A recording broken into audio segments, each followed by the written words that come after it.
All right. We're going to be starting pretty soon.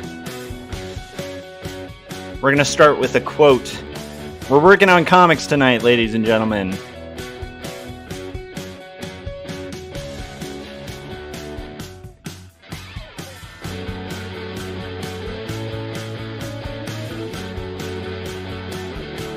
All right, I'm Joshua Kemble. Welcome to Joshua Kemble's live stream, episode 285. That's 285 of these episodes. I'm going to be drinking an IPA. I'm full of spit and vinegar today. I'm riled up, and I'm having fun. So I'm also working on a graphic novel called Not Death But Love, The Strange Supernatural Story of Elizabeth Barrett Browning for Turner Publishing. And it's a historical fiction graphic novel about Robert and Elizabeth Barrett Browning. And we're working on the docket for today is to work on roughs for page 84. So that should be fun. I'm also fresh off of a bunch of streams where I made fun of Tim Pool. And, man, I've gotten a litany of comments on the last few videos. Little did I know that people would be insulted when I trash their girlfriend. So, if that didn't give you a hint, maybe this quote will. I'm going to keep the music rolling because it feels good as to what the content will be whilst working on comics. Adam said your audio is slightly peaking at times. I'll move my mic away a little bit. All right, so here's the quote. And I'll turn down the music just a tiny bit. Are you ready for the quote, guys? Left, right, all of us can agree with this next statement. Are you ready? We're going to open an IPA. Here, you can hear it. Are you ready for this quote? When Conan the Barbarian was asked what is best in life, Conan responded with, "Crush your enemies, see them driven before you, and hear the lamentation of their women." Winning the battle doesn't really matter if the war hasn't been won. An open steep, a fleet of horse falcons at your wrists, and the wind in your hair. You think that's what's best in life? Let me tell you, you are wrong.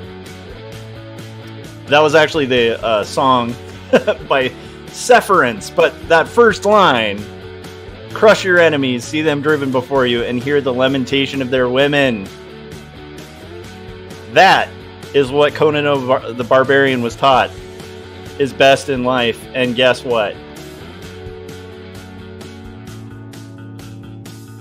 He might have been right. Because I am getting such a freaking thrill out of reading these hilarious comments on my YouTube videos. It is so fun. It's so funny to me how little people know my personality on these last few streams, how obvious it is that people are not aware of me. And that's okay. You know, I'm not like a huge streamer or anything like that. But I am a big fan of poking a bully. And I feel like I've been doing that, and it's funny.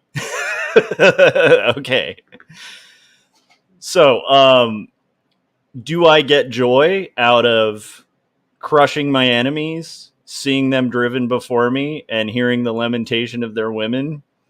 Yeah. Metaphorically, yes. Okay, let's get into this. Thomas was saying, I still can't believe people tracked you down, to quote William Shatner. Get a life. Nice. Well, what we're going to do is we're going to have a little story time first, and then we're going to get into comics. My story time is going to consist of reading some of the schizophrenic comments that I've gotten on the last few streams because they're hilarious. And keep in mind, this is all the result of an artist in his little studio with his tiny little, like, again, right now we have what, like 5 people watching? 5 people. Making fun of their treasured and important demagogue of political speech. And what's hilarious, and I think will become really clear when I read through some of these comments, is you're going to find someone who's very entrenched in a political viewpoint. You're going to notice that while I was talking about this, like when we were going over Tim Pool getting destroyed by Emma Vigeland towards the end of that debate, one thing that, I was even criticizing Emma Vigeland for doing was making a cartoon character of like your opponent in a debate, right? She kind of erred in those debates by assuming that like, Tim Pool was going to like tick off all the boxes on like cliche conservative, and he doesn't. No one does, right? No one does that for left or right in general. If they do, it's kind of funny when somebody like hits all the bullet points that you would expect. That's so unusual that you would find it kind of funny where somebody has like no nuance with what they believe. They just believe the party line, bop bop bop, like click click click click click. I believe everything. Like I could put on Fox News today, hear like a person on Fox, and it's just going to be exactly bullet pointed, exactly the same thing. A similar thing, like if you put on like the Young Turks or something, and you have somebody who like literally every single thing they believe, it's like, yep, Young Turks, Young Turks, Young Turks, Young Turks, Young Turks. I mean, that's insanity. Who believes that way, right? Without nuance, like you just toe the party line, or you toe the extremes of the party's line. And this is why I wanted to focus on this, because right now, as I'm drinking this IPA, I'm enjoying drinking the possible tears of this commentator.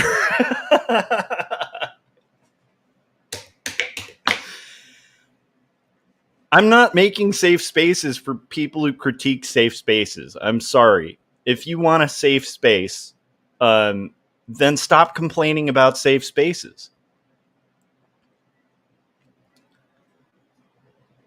This is a space where I talk about my own viewpoint, my own opinion, my own life, my own art, right? And I build a community from it that are, a variety of people who have all sorts of viewpoints.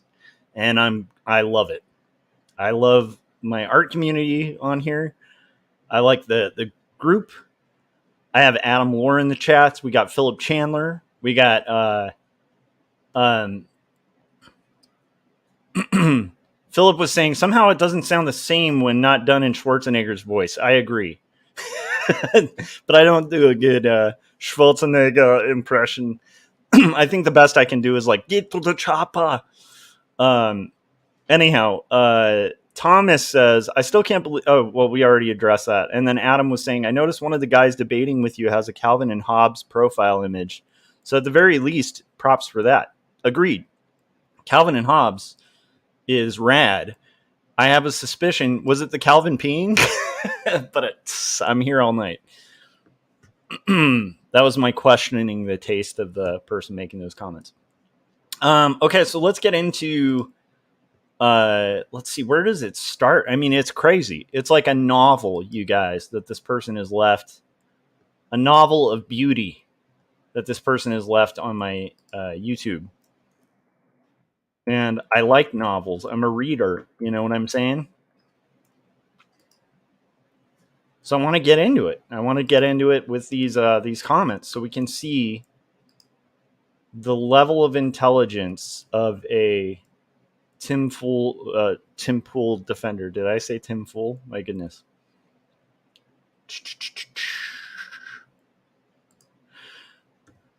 I have to pull these up. It's going to take me a few seconds to just find all the comments. Okay. Man, this is crazy. So I started streaming this debate, like while working on comics, like I think like 4 days ago, something like that, on an episode called Evil Kremble. Make good art, not stupid culture wars, and roughing out a comic. And we were just kicking back, working on comics, and like I've done for like months, just listening to a debate, as like and commenting on it while working on art, like I do, because the whole point of this stream is just to like work on comics and stuff like that. Right now, you'll notice I'm not working on comics. Why is that? Well, it's the 3rd of July, and it's the night that I have a day off of work. And honestly, I get a lot of joy out of doing this kind of thing.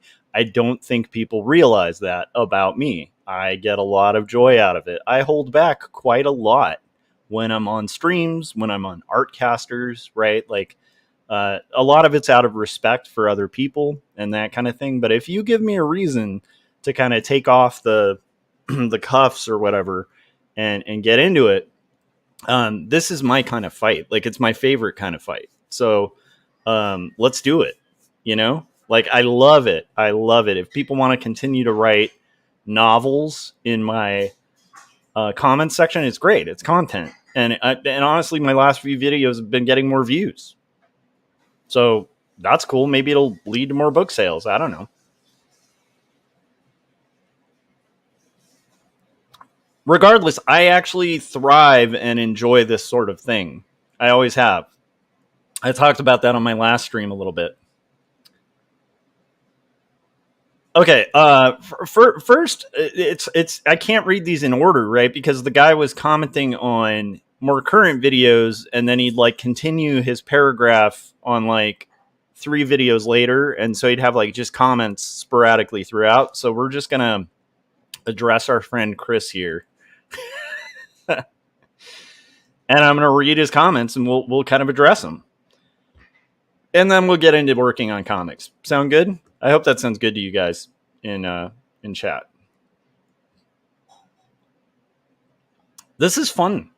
This is fun for me. Like, I if I could get paid to do this, I would like just this.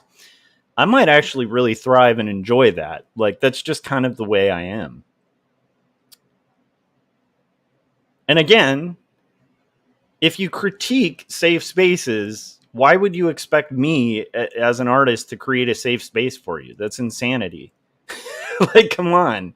When did people on the right, I understand. I understand the critique that people on the left have gotten a little soft, a little fragile.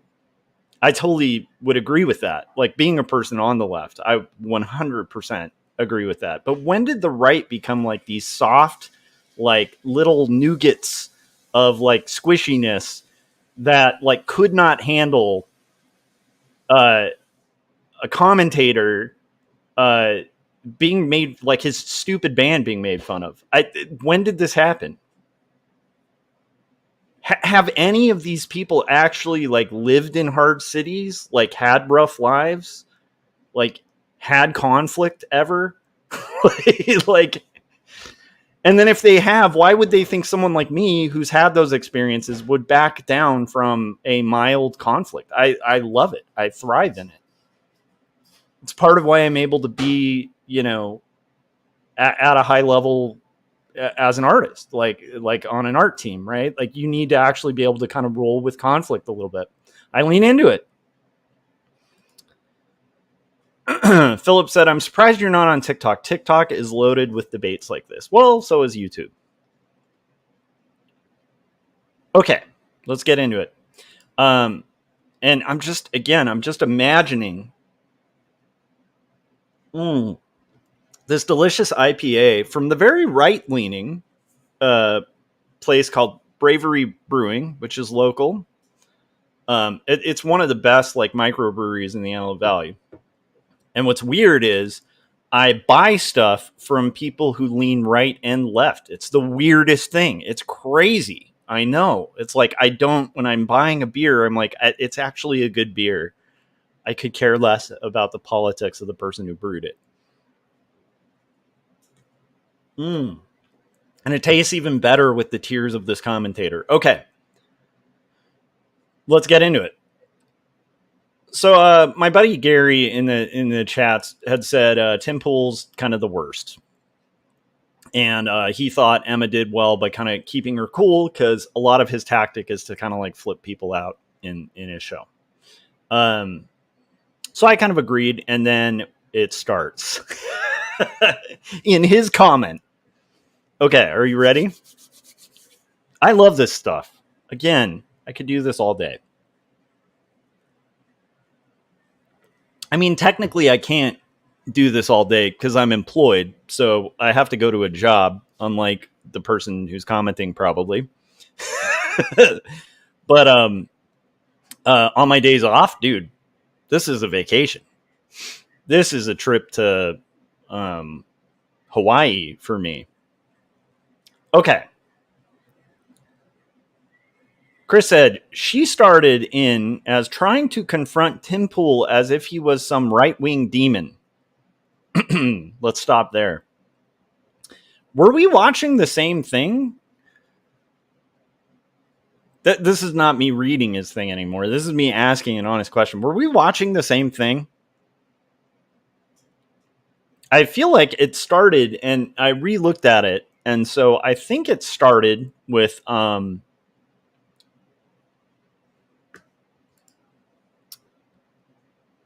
Paul said, so I fell asleep on the couch drawing, just got up and made my way to bed. Nice. Glad to keep you company in bed. That's right. That's right, Paul. Anyhow, let's see here. So I didn't think she was treating him like a right-wing demon at the very beginning. There were definitely parts of that debate where she was very unprofessional. But I do think at the beginning she was kind of explaining their beef with Sam Cedar and Tim Pool, which again, like, I listen to Majority Report, but I gotta tell you, I hate to break it to you, the way that this guy's like bullet pointed viewpoint aligns with like every cartoon version of the opposition is it. Paul said creepy regarding my statement earlier. That's great.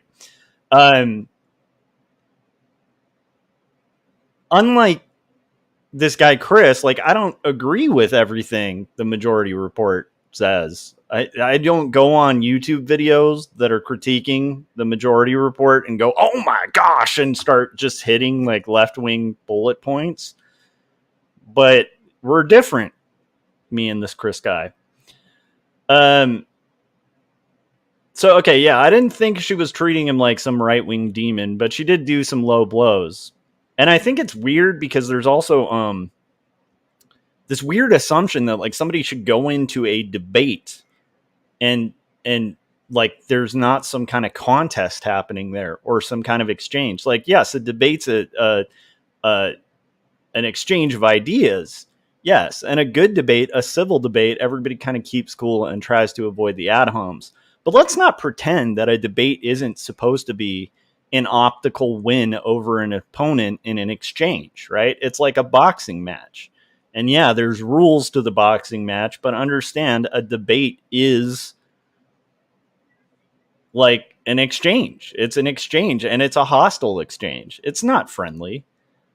You can be friendly when you're doing it, and that's actually often a way to have a really good optical win. But the whole point of debate in that kind of setting for a live audience where you are clearly in opposition and you're not trying to convince each other, you're trying to convince the audiences.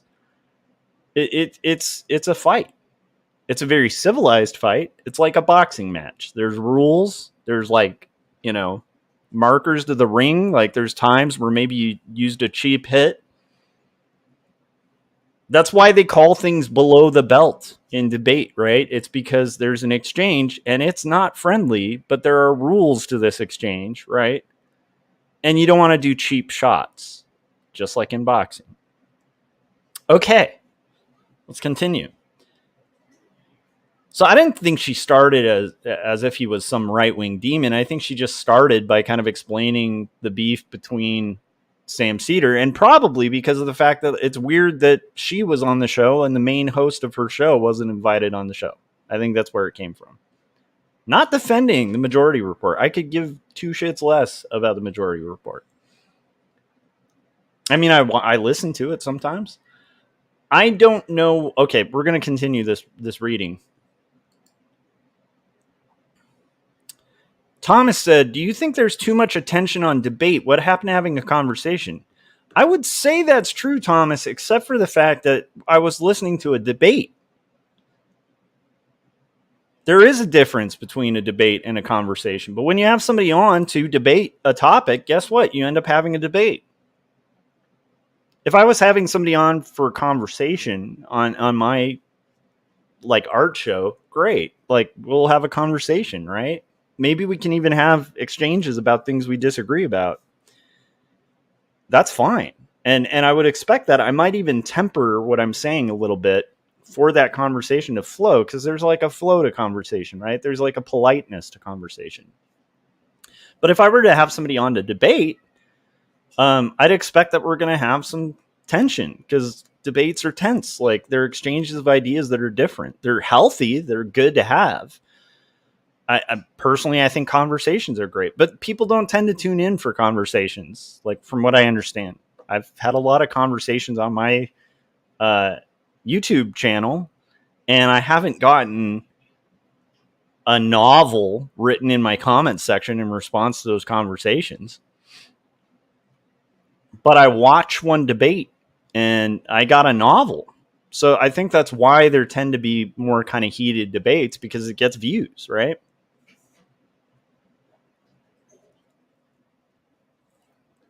Thomas said, I meant in general that everyone seems to want to have a debate and not talk. I agree with that. I think that's ridiculous. I think we should talk. I think people should probably practice like a little bit of what I practice with that, where it's like, dude, I listen to like some right-leaning media because it's interesting. There's some comedians I really like that make political jokes and stuff like that, and they're far right and they're very funny.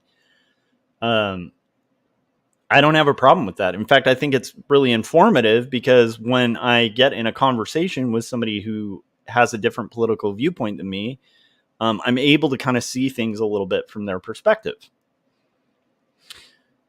Okay, let's go here.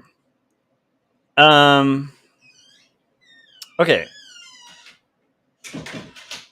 Now, Chris continues to say, I don't know what show you guys were watching. I don't know why he said you guys. I guess he was talking to Gary in the comments section. It's kind of weird. And then he said she came off as an out-of-touch lunatic. So right off the bat, this commenter is really staying above board and avoiding ad homs. Just keep that in mind, because he's going to mention how out of pocket she was for kind of like hitting below the belt. And meanwhile, like his first comment is saying something like calling the person an out-of-touch lunatic.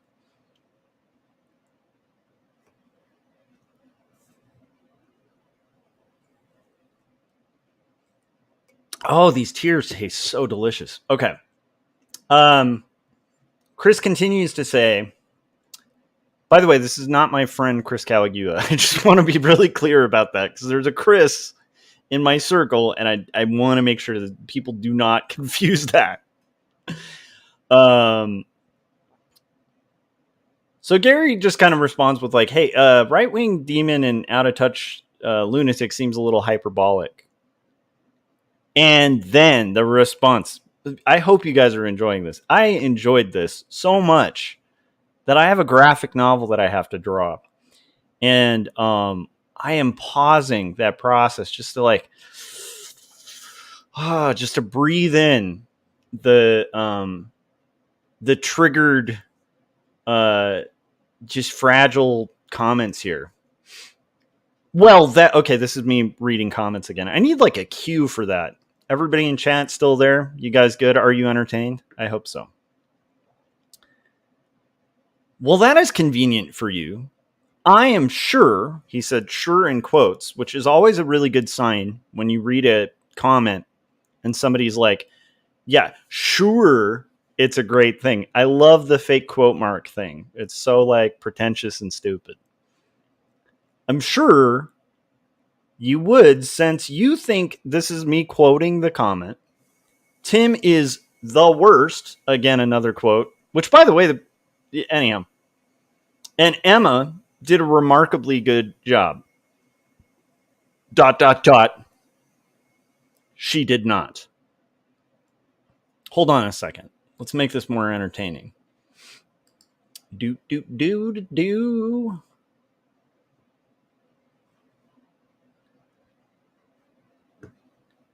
Let me know if this is coming through and if it's going to cut through. Yeah.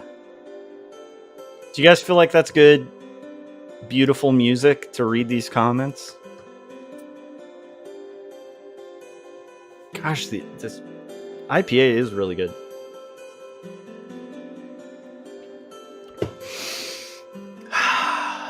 Okay, let's continue with this lovely sound effect, this soundtrack. If you guys are hearing this, let me know if the music's cutting in too much to the content. Okay, Chris continues. Again, like he's made this comment on someone else's comment, and then he continues to say, let's turn this down a little bit. It's a bit much. Is there something a little more, maybe into space? Let's try that.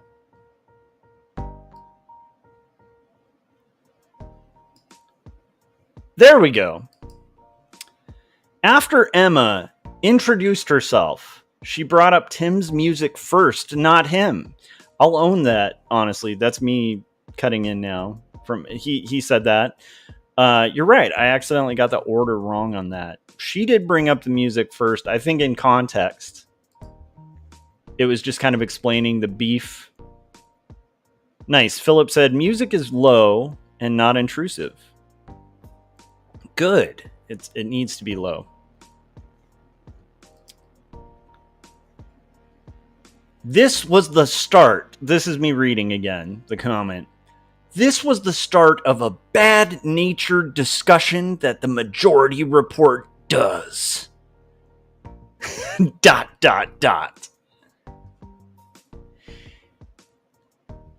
know what? I hate to say it. I feel like if Chris were to just imagine me making a comment like this with a statement like that, let's say about his icon Tim Pool here.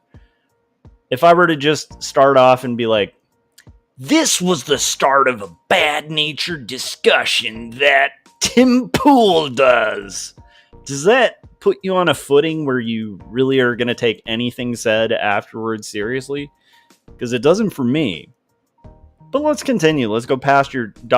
which, by the way, you got to stop overusing ... It's annoying. Like, if I have to pause, like you're telling me to pause in a sentence, that's the whole purpose of that in the structure of a sentence. It's just irritating when you overuse it. Because then it's kind of like, here, I'll read it as it almost seems like intended. This was the start of a bad-natured discussion that the majority report does. No one is afraid of Sam Cedar, and then there's another ... I would disagree, and I think we'll possibly just to kind of mess with it and kind of push it a little bit because I enjoy this kind of thing. I think we might watch Sam Cedar literally scare the living shit out of Steven Crowder. How about we watch that and see if anyone's afraid of Sam Cedar? I'm liking this music. Do you like my dramatic reading, you guys? It's like a poetry reading. Whew. Okay, let's continue. This is great. It's fun content. I do need to work on comics, but it's a fun diversion. He uses a lot of bad tactics and insults. Bad tactics and insults is the reason that he doesn't like Sam Cedar. Jake was saying, you got the chops for political streaming. Thank you. Maybe just when I thought I was out, they brought me back in. Maybe that's it. Because I did do debate, by the way, guys, when I was like in high school. But I felt like, when I went to college, got a BFA, when I went to college again, got a master's degree, I thought I was like focusing on art stuff. But I mean, this is getting views. It's getting responses. And it's hilarious. So, like, to me, it's funny. Okay, let's continue reading our friend Chris's comments. He uses a lot of bad tactics and insults. I want to highlight that. That's his reason for not liking Sam Cedar. Would you say that Tim Pool uses good tactics and doesn't insult? Because you're watching a different Tim Pool than me. I've only seen maybe like 3 of his shows, but the one debate we did watch on stream was full of a lot of bad tactics, gish dallops, and insults. And I'll say on both sides, because I'm bipartisan like that. It's just, these tears, they taste so good.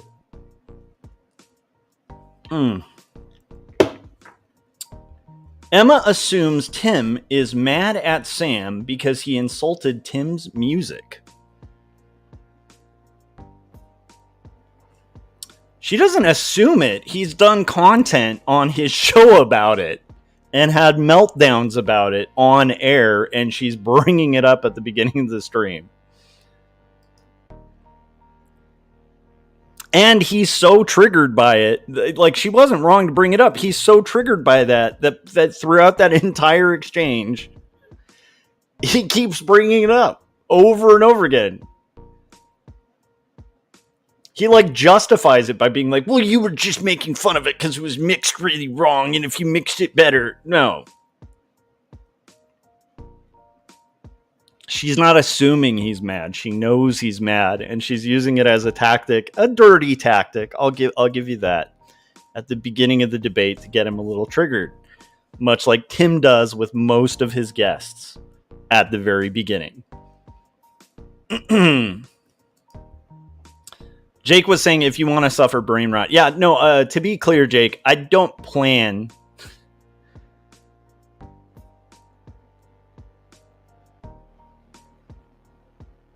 Yes, Jake was saying, doesn't Pool liberally use citations from completely different countries to prove a point about U.S. culture? 100%.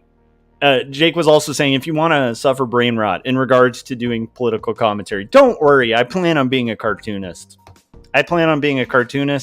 And, I mean, but if people keep feeding this, I'm more than happy to have the food, because, again, like, it stuns me that I'll tell people that I was really into punk rock, like that I grew up really into punk rock, really fascinated by punk rock, that I don't respond well to bullies. I've written like 2 books that have really tell-all stories about my experiences dealing with bullies. The idea that people think like that they can bully me into not speaking and that that's going to work it is like an indicator they probably haven't read my work, and they have no idea who I am or like what beast they are unlocking when they fuck with that. Just saying.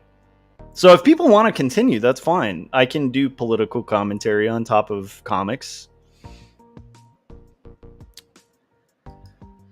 I'm liking this music. It's a really good vibe. To read Chris Dyer's... To read Chris's comments here. Sean knows what he's taught... Wait, let's continue. This is what you do, he says in quotes. Emma, translation. This is his writing. I am going to misrepresent you, and when I do, you are going to say that's not what you meant. This is why political discussions should not be so tribal or bad faith. Tribal and bad faith. Those are some interesting statements that Chris is making here. Tribal and bad faith? Have you read your own comment, dude? It's this that makes it impossible to not make this content. It's too funny. It just generates itself.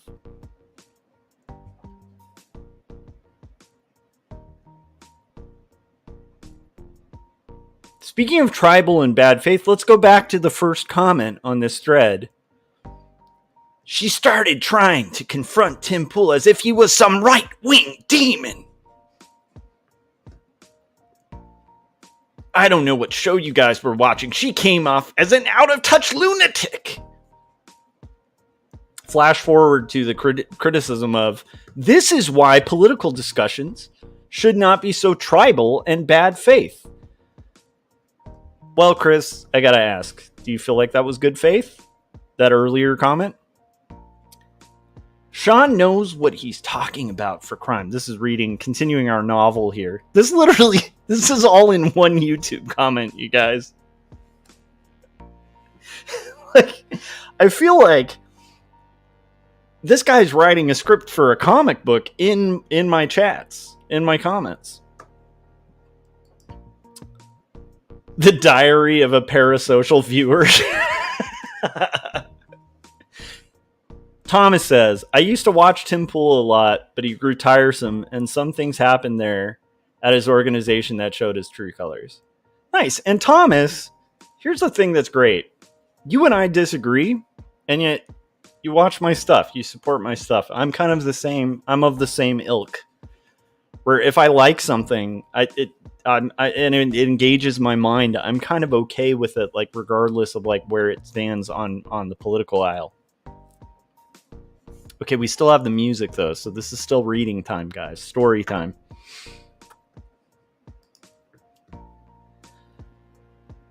Oh man, this gets so good. Sean knows what he's talking about for crime. That Jordan Neely Michael Jackson impersonator who got choked to death, he refused mental health services. You can't force people into mental health care. This is an example of letting a violent mental criminal out on the streets. He pushed a lady on a train, breaking her face, and he was out on bail.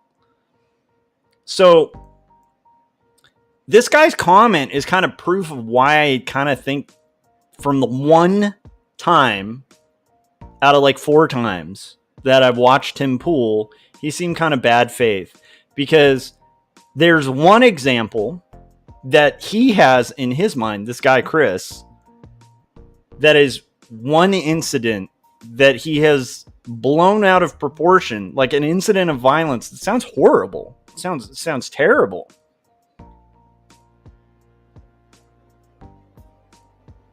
But like he's conflated it so much that he's written like a novel about it in my comment section as if this is like constantly occurring. Like as if in every city there's like this Michael Jackson impersonators just all over the cities everywhere committing horrific crimes.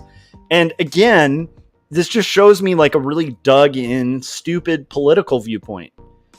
Like, don't people on the right get really annoyed when like a freaking crazy Nazi like goes out and does like crazy things and then attributes it to the right?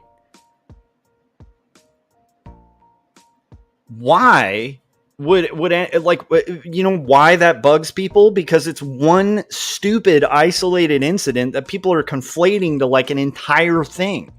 You're doing the same mistake, my dude. Get out of your bubble.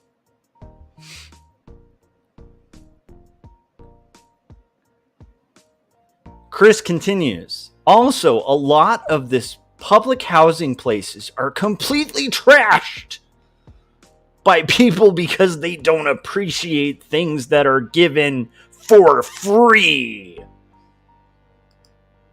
That's exactly why this guy did it. That's why he pushed a person off the subway. He didn't appreciate free stuff. Again, this Chris guy, I wonder how much life experience he has. I do. There's like 5 novels after this. Have you ever lived in an impoverished neighborhood? Like, if you have, then you would know. Like, a good example, like the worst part of Long Beach that I lived in, I had a neighbor who worked 3 jobs. 3 jobs, like 3 crappy jobs, had like 4 kids, was a really good dad, and he had to work like 3 terrible jobs, and they still couldn't make rent. That was in this like awful neighborhood. And that was a guy who was like on free programs. This like weird cartoonish idea that like there's a bunch of poor people just living off the government. It's like, I usually hear that from people on the right. Like, I live in a red area, like a red district. You know when I usually hear people complaining about like the free government, blah, blah, blah. Like, a lot of those people, I hate to say, are right-leaning, and they're on like welfare, and they're in my district. They're on welfare, and then they'll be like, oh, those welfare, blah, blah, blah. Like, they're on it, and then they'll complain about it. Not all the time, but geez, Emma is crazy. Why would someone commit crime unless they are desperate? That was her point, dude. Like, even in his own paragraph, it doesn't make any sense. He literally said, Emma is crazy. Why would someone commit crime unless they are desperate? That's a good question, my dude. White collar crime? Question mark? Yeah. People commit crime for other reasons. I don't think that Emma was saying all crime, every single crime, is caused by desperation. She was just citing the actual fact that crime increases in areas of extreme poverty because people who are desperate are more willing to commit desperate acts. And all that takes is like one thought experiment. You know, if you're a parent, just imagine your kid starving, and then imagine what you would do to feed your kid. And what would be the extent of it? I'm a parent. It scares me what I would do to feed my kid.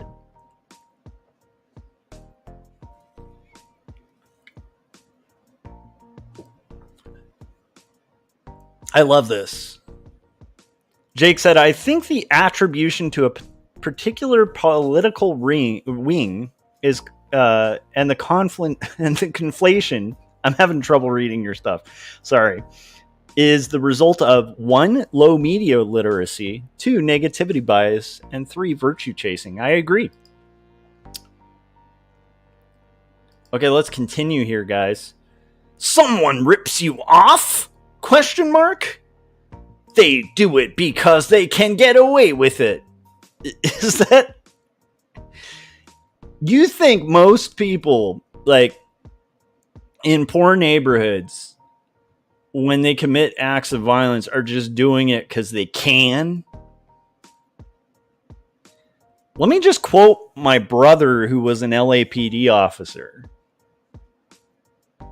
Locks aren't on doors.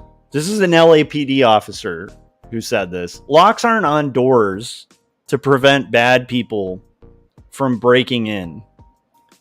They're on doors to prevent good people from breaking in. If somebody wants to break in, they're going to break in.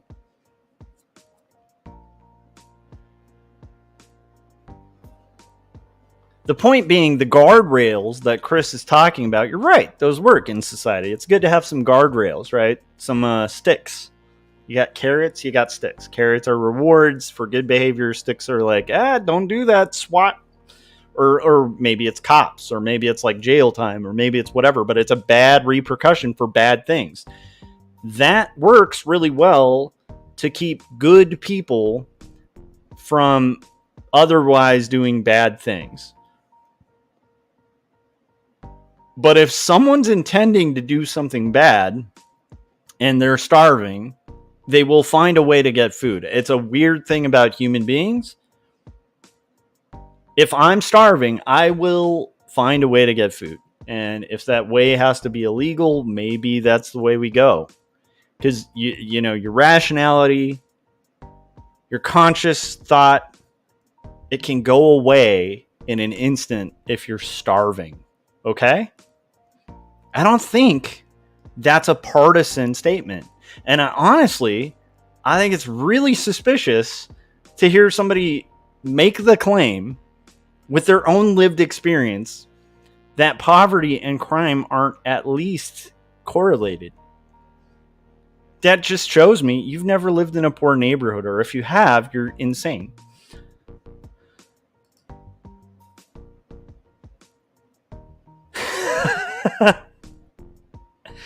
Jake was saying, yeah, like welfare vampires live well off in Oakland. Philip said, you wouldn't believe how many people complain about Canada's healthcare system, and yet they're the first to use it when they get sick. Yeah. Okay. I'm liking this music. We're almost an hour in, guys, on a comic book stream, and I was getting criticism for being a political comic book streamer. So guess what? I haven't made comics yet, guys. I've just been political. That's my response. Oh, these tears taste good. Okay, let's continue. Chris continues. These chats, I couldn't make better content than just reading this guy's statement and commenting on it. It's just, it writes itself. Jake said, I'm having the time of my life at the moment. Me too. I love this stuff. Bring it. It's fun.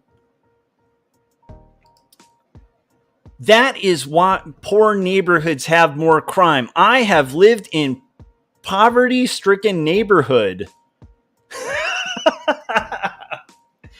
And I know we all hate grammar Nazis, but let's just pause to enjoy. I have lived in a poverty-stricken neighborhood. There is pressure to steal stuff that comes from peers, especially just to prove manhood. Chris, think like once, like you're almost there, man. You're like that close. Like there's like this much distance from like point A to point C, and you're like A and B. Ooh, and you're stuck here. Just go one step further, my dude, with your brain. Why do you think in poor neighborhoods there is pressure to steal stuff? This is me quoting you. Coming from peers to prove manhood. Why do you think in poverty-stricken neighborhoods that would become a thing to quote unquote prove manhood? Do you think it might be because there's a culture where people actually need to steal to feed their families? And then it starts creating a culture where if you are a man, you will steal. It like, again, you were at like point A to point B. Go, do you prove manhood, therefore crime, blah, blah, blah. And you missed the point, dude, of your own logic chain. Chris goes on.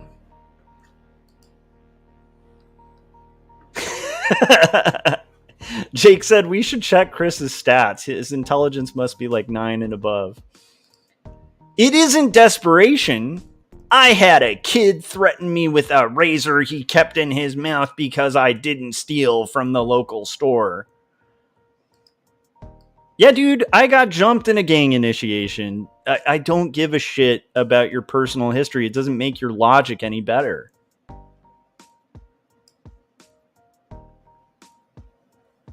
Happy USA Day. Happy USA Day, you guys.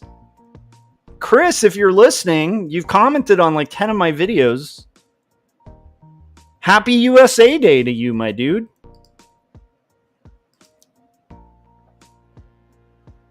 This is what kids do for entertainment. Okay, this guy, like, can you see why I wanted to read this on stream? It's so funny to me. It's like the lack of self-awareness to be like, at the very beginning, to be like, I just hate these bad faith interactions. And then you're saying that, like, people are going out just committing crime for entertainment in poor neighborhoods. You're gonna, like, is that the hill you want to die on?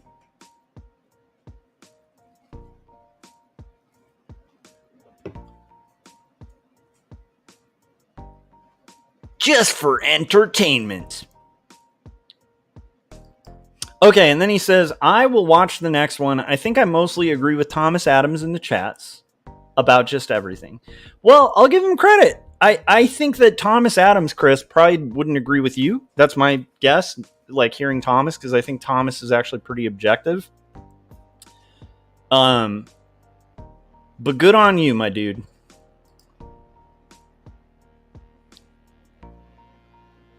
Whew. You guys, that was one comment. We're an hour in. Do you understand why that makes me want to double down and kind of get into this?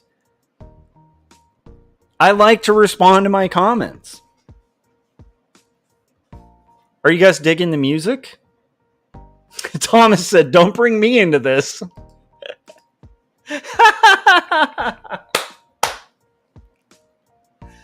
Oh, thank you, Thomas. Adam Laura's here. Vic is joining. How's it going, Vic? Vic, we're just roasting right-wingers. Like, I fired up a spit and I found an idiot right-winger in my chats. Like, don't get me wrong, I don't mind people on the right wing, but this guy was particularly dumb. And we're roasting. I got the spit going. I got the music going. We're doing a slow roast. Slow roast. I'm drinking an IPA. It's tasty. And I'm pretending it has the tears of said commenter. Okay, let's find the other chats. Let me know, guys. Are you entertained? Do you want to continue down this road? Because I do.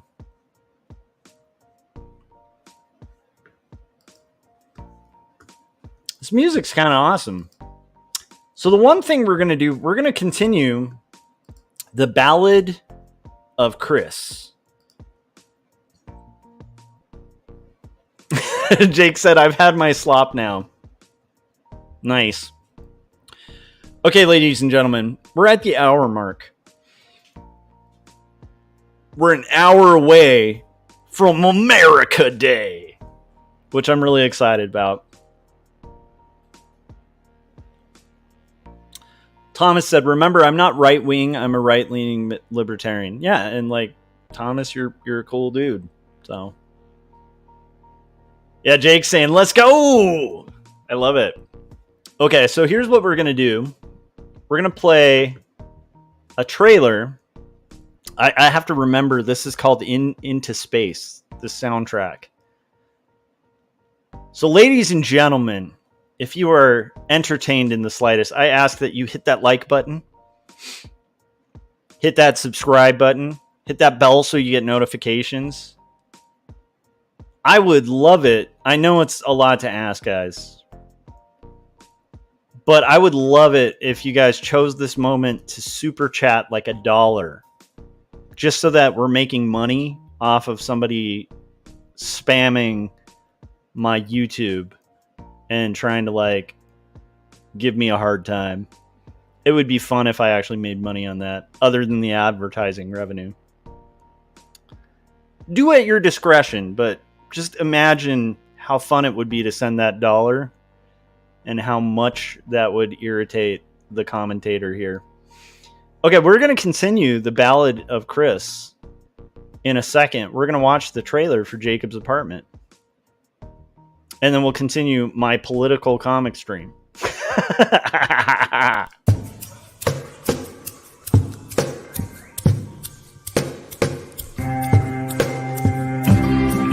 Speak clearly, it seems that only in dreams can we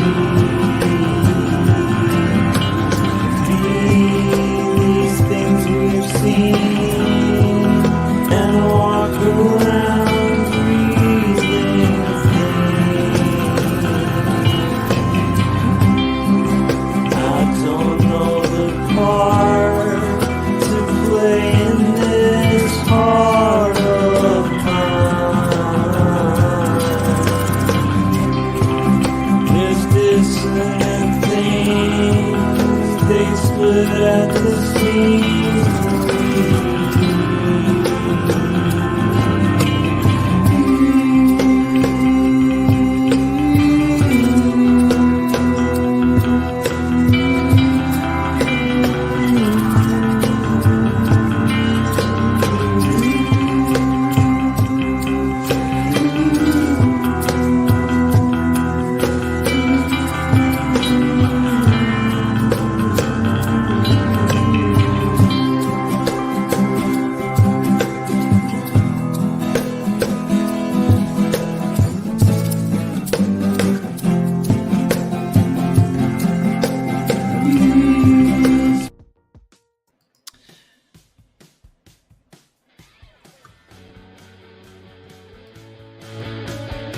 All right, ladies and gentlemen, this is Joshua Kemble's live stream, episode 285. We've been derailed. We're going off the rails on a crazy train. I'm a cartoonist. I'm working on comics.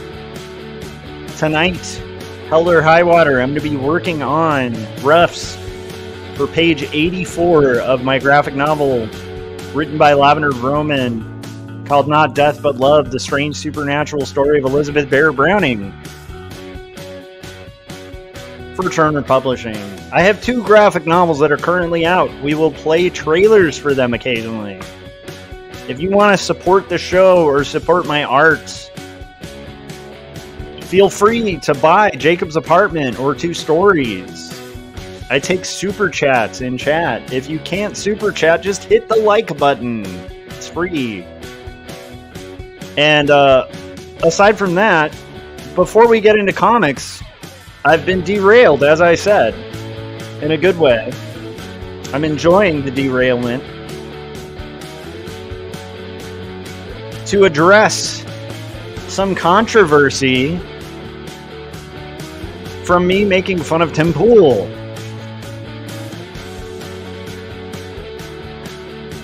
We're addressing the controversy, ladies and gentlemen, and roasting the commenters on my YouTube channel who have left us novels of content to go through, which is great. It's more content. I love it. I feel like instead of an IPA, I'm having milk. It's kind of amazing.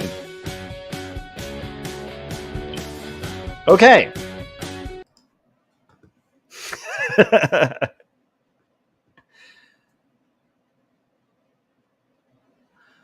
Vic said, Josh, I mean this in the most respectful way, but you kind of look like a punk rock lumberjack tonight.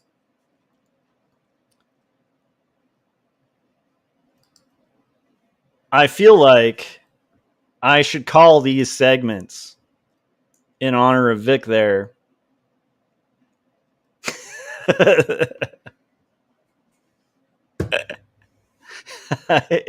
In honor of Vic, I think those segments, like if I get really heated and want to kind of address this kind of thing, I'm going to call these segments the punk rock lumberjack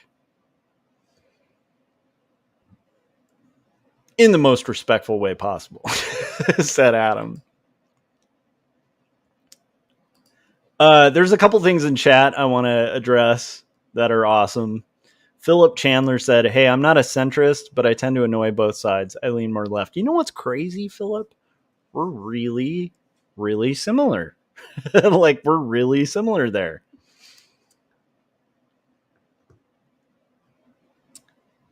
Vic said, I'm a left leaner, but I hate all politicians. Hey, you know what, Vic? We're really similar.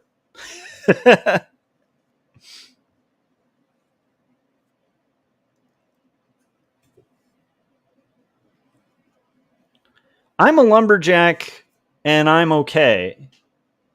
I sleep all night and I work all day, Thomas.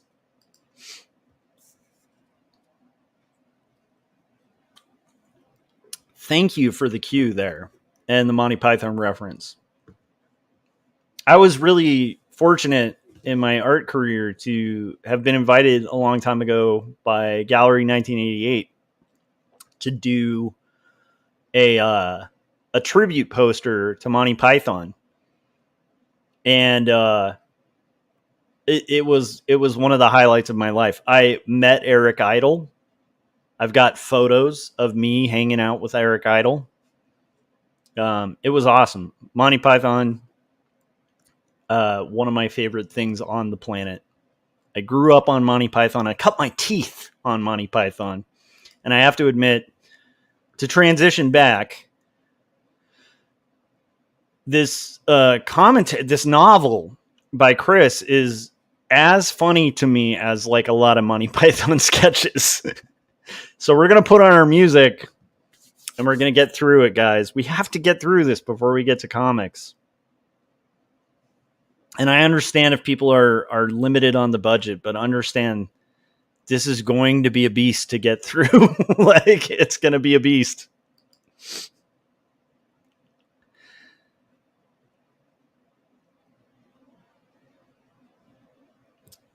All right, guys.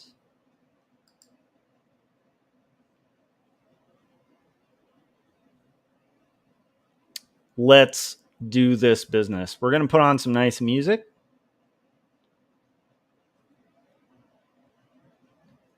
And we're going to make some content for you individuals.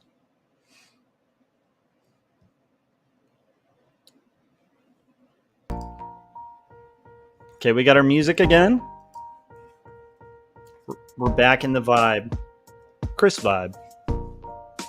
We got to turn it down a little bit. Keep the mood nice and light. The Novel of Chris, Part 2. This is the second video that was posted that went over a little bit more of that debate. Understand, this is one comment, guys. No. This is me reading the comment. It isn't all or nothing for either side. Emma is all or nothing for people committing crime only out of desperation. Okay, we already kind of addressed that, Chris. If asked, I'm sure Sean isn't saying poverty doesn't have something to do with crime. Rewatch the debate, my dude, Chris. He literally said that. And you, in your last comment on my video before that, literally said that.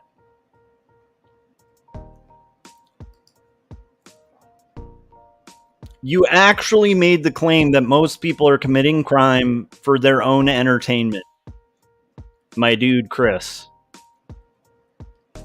Consider there might be a possibility when people speak in absolutes. What was it Star Wars said about people who speak in absolutes? Maybe chat can help me out there. Who speaks in absolutes according to Star Wars? But no, poverty does not cause crime. Like, you can't make this up. So he says, I want to back up just to point out how silly this is. Emma is all or nothing for people committing crime only out of desperation. If asked, I'm sure Sean isn't saying poverty doesn't have something to do with crime. But no, poverty does not cause crime. You can't make it up. It just writes itself. But poverty, I'm going to continue reading. But poverty can give people the idea that they think crime is justified because they are poor. No one is starving out there, Josh. All right, this Chris guy is definitely in good faith. He's saying no one in America is starving. Again, a really absolute statement. No one in America is starving. Does anyone believe that? Do you guys in chat, like if you're left or right, do you actually believe that no one in America is starving? Do you think that's a true statement? Does that rhyme well? If you live in a big city, do you think that's true? I can say, like, being in LA County, dude has no fucking clue what he's talking about. This dude, Chris. Yeah, there are people starving. There's actually kids who starve to death in the United States. I'm not saying everyone, because that would be a stupid absolute statement like half of your comments have been. But I'm not going to make a ridiculous claim like no one is starving in America. I love America. It's a great country. But we have real problems with like homelessness, with like people starving, with malnourished kids. Like there are some issues our country has. Don't be so myopic that you're stuck in like Americanism and you forget the fact that, like, guess what? There's people who die. There's people who get cancer. There's people who get in car wrecks. And there's people who starve to death in the United States. Yes, in your very favorite country. It's a wild... I know, this sounds like a crazy lefty proposition.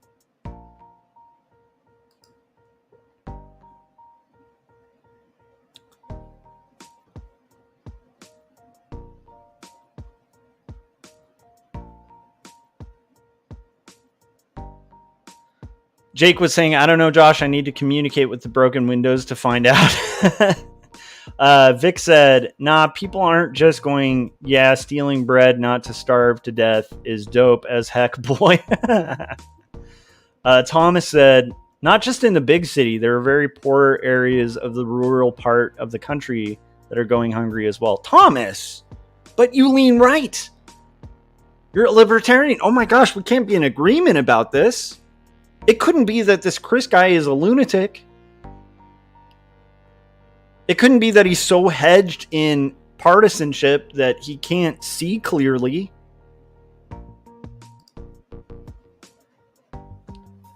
Please show me how many people are stealing out of desperation.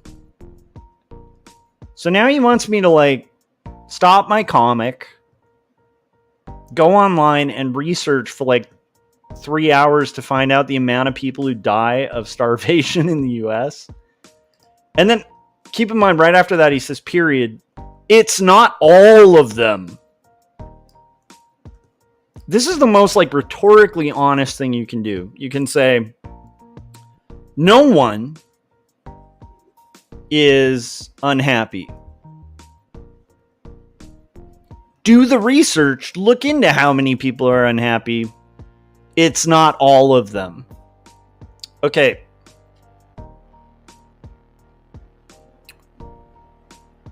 Real quick, I just want to explain basic logic, and I'm no logician, okay? Basic logic. Make claim A. No one is starving, period. That's a very absolute statement. And it means no one, not one, right? That's the meaning of no one. And then to say, in the same paragraph, please show me how many people are stealing out of desperation.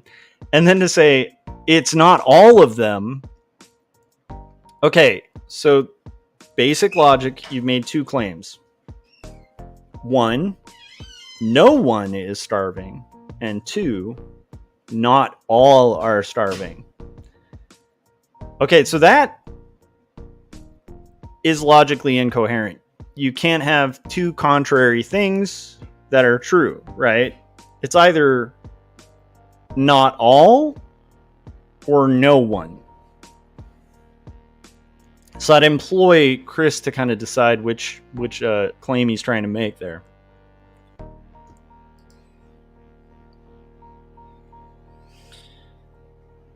Thomas said, I grew up in very poor parts of West Virginia. Some of those places are just scary as the big city. Yeah, for sure.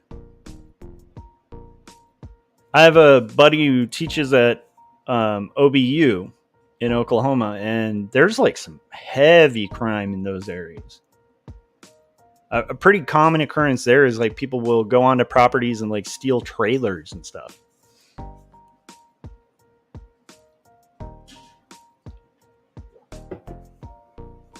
Okay, this is going to continue. I love this though. And then we'll get into comics. So this is the comment again. So keep in mind, guys, this is literally like a book this guy wrote. So if you take the castle because you have nowhere to live, what is stopping someone else from taking the castle from you? You can't maintain a livelihood by stealing in a sustainable manner.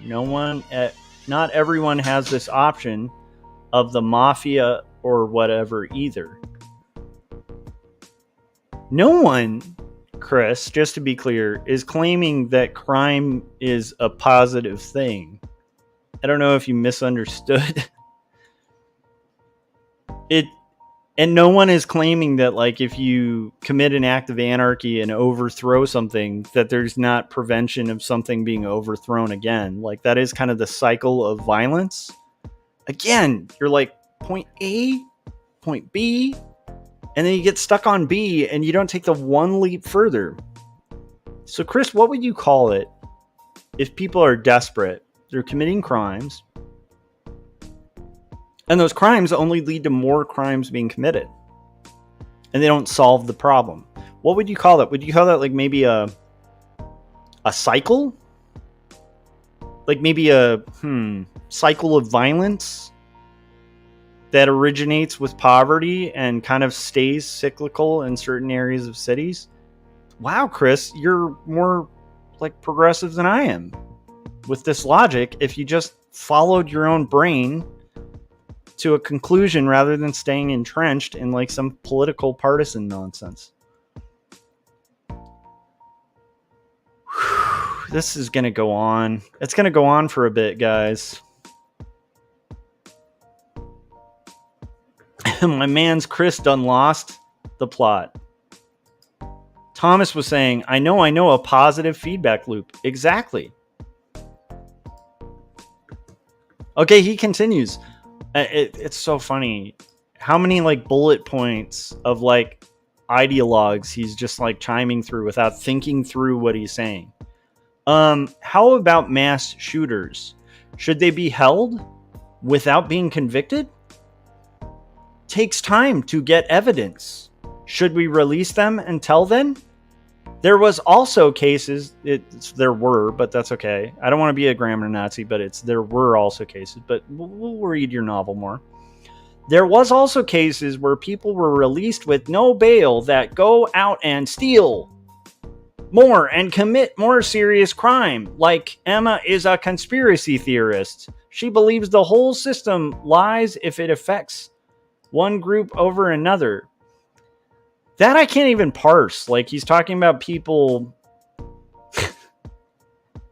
I think Emma's big complaint, from what I recall, about like cash bail is it like kind of discriminates between white collar and blue collar crime, right? If you're committing a white collar crime and you have like $1 million bail, it's like, here, have the bail and you're out.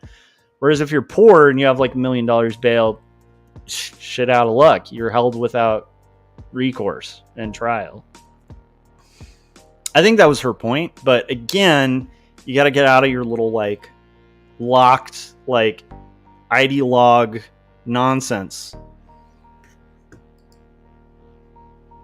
Comparing stealing and being a mass shooter is moronic. I agree.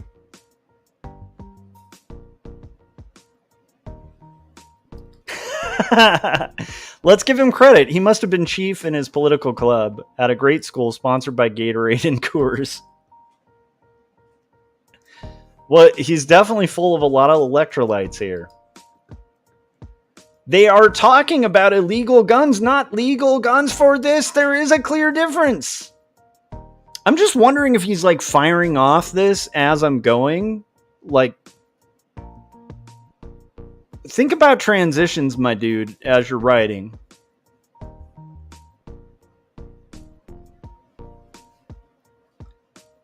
No, I think that when she was talking about guns, she was pointing out the hypocrisy that he was justifying stop and frisk as like a thing that really prevented people from carrying guns. Like that was his whole critique. So if you're concerned about people carrying guns and you think that that kind of increases crime, then maybe, you know, talking about legal or illegal guns would be probably a smart idea. And also, Chris, you're forgetting the fact that like a lot of crimes, like a big percentage of crimes are committed with legal guns, including mass shootings, which you brought up mass shooters before. So I thought I'd just mention that most mass shootings in the US are done with legal firearms. Not saying you have to take a side with it. Just get your facts straight, my dude.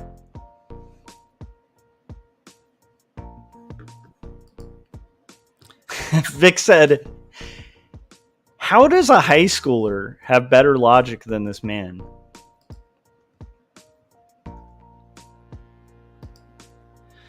Okay, I'll give him credit here. He said, some of your commentary is exactly what Destiny said, actually. Good takes mostly, Joshua. Interesting. So you're saying good takes, but you're also leaving like novels of bad takes in my comments.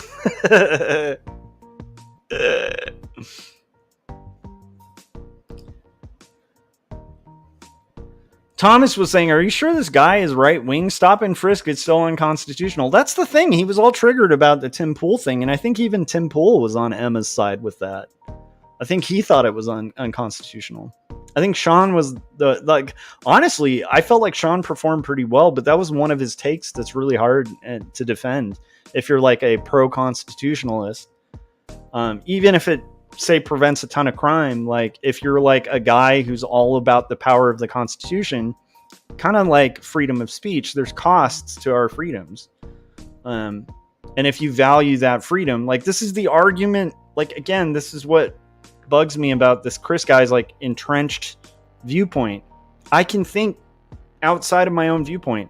I'm a guy who's very pro gun control, but I have friends who are like really big on like the right to carry arms and stuff. And actually this kind of argument is used all the time to defend people's right to bear arms in like a very unregulated way. Because there's a lot of people can logically say, like in the Constitution, it does say well regulated, right? It mentions regulation. But people who make the argument for gun ownership usually will argue that like there are certain rights we have endowed in the Constitution that come with costs, but those costs are worth it for freedom. And so they would say like, even if, you know, gun ownership like increases like certain issues, we have the right to bear arms and that right has costs. Like most people I know in good faith who'd be arguing for like gun ownership would actually make that argument. You should familiarize yourself with your own side.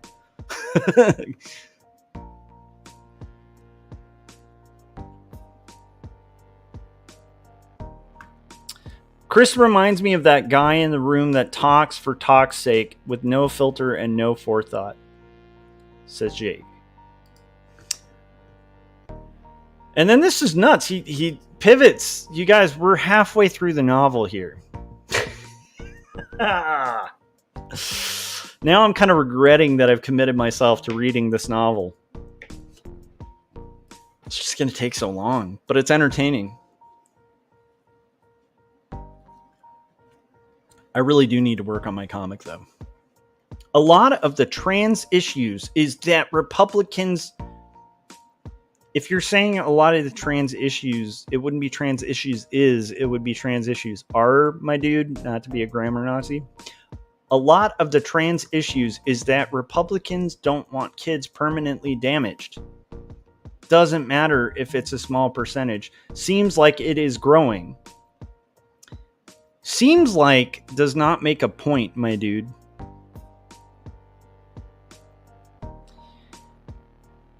It seems like the world is flat. It seems like that to me. Did I convince you? Honestly, with this guy's comments, I might have. Okay, I don't think it is silly for people to worry when there is a gay choir that said they were coming for the kids, which included people arrested for such things and a pride parade saying it. What?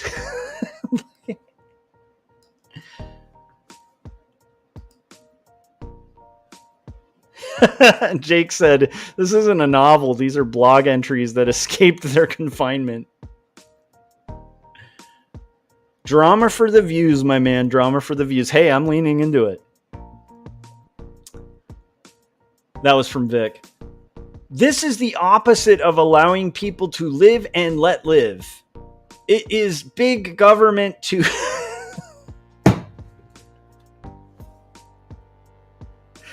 It's so hard to even read this. It is big government to tell parents that their child wants to transition. They don't even need to tell the parents. He's missing the nuance of that discussion. What is he on? I need some of that, says Jake. My dude, Chris, you are missing some of the nuance of the conversation. The nuance of the conversation is the two sides were arguing different things. I believe Tim Pool's concern was kind of like you said about kids being kind of indoctrinated by school systems to like commit acts to themselves that they couldn't reverse, right? I can actually recount their own argument, which I don't even agree with, but like I was listening to the debate enough to understand where they're coming from, which is something you should practice, my dude, Chris. So that was his main concern, was like he was concerned about children being indoctrinated by teachers, and then that the parents wouldn't have a say in it, and suddenly parents aren't going to be able to make the choice for their child for what's best for their child. And of course parents are going to be the most concerned for their child, so why would you want to give that power to the state? That was their argument. That was Tim's argument. Emma's argument was saying that like, but you want to enforce on parents. You know, Emma was saying you're for parental rights. Why would you, if you're all pro parental rights, be okay with the state stepping in and telling parents what they can and cannot do with their kid if the parents themselves have a kid who they feel needs to transition? So she was pointing out his hypocrisy where he was saying, I'm all for parents' rights. That's what happened there. I don't know what in Tim Pool, I love Tim Pool so much world where you're so obsessed with Tim Pool that you'll leave novels and novels in my YouTube comments about it says or does to like your hearing ability, but that's what it happened in that debate. Oh, this is where it gets personal, guys. This will be fun. As cartoonists, I think we can all go on to this. Adam said, I thought that We're Coming for Your Kids thing was a joke parody song on YouTube. It was. Does Chris sound like a guy who could get a joke from what I'm reading? That's for chat. Does this guy sound like someone who could understand a joke? I think he, much like Tim Pool at the very end, where he's like, well, Sam Cedar said he's going to kill someone. And then he recited what Sam Cedar said, which was actually a really funny joke. And it was obvious even when he's saying it in a like really dead serious fashion. And it just became really obvious, like, oh my gosh, I don't think Tim Pool has a sense of humor. I don't think he can understand that.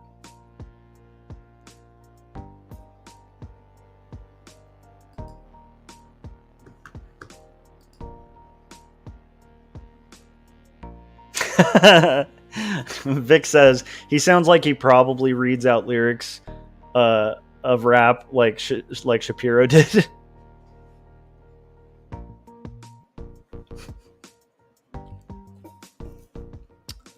Okay, guys, this is where it's fun for the cartoonist. He actually finally mentions comics.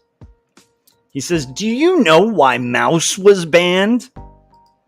I love the question as if I'm going to answer no to that. I was very interested in that story because it infringes on the rights of all indie cartoonists, and it actually takes a really important work out of school libraries.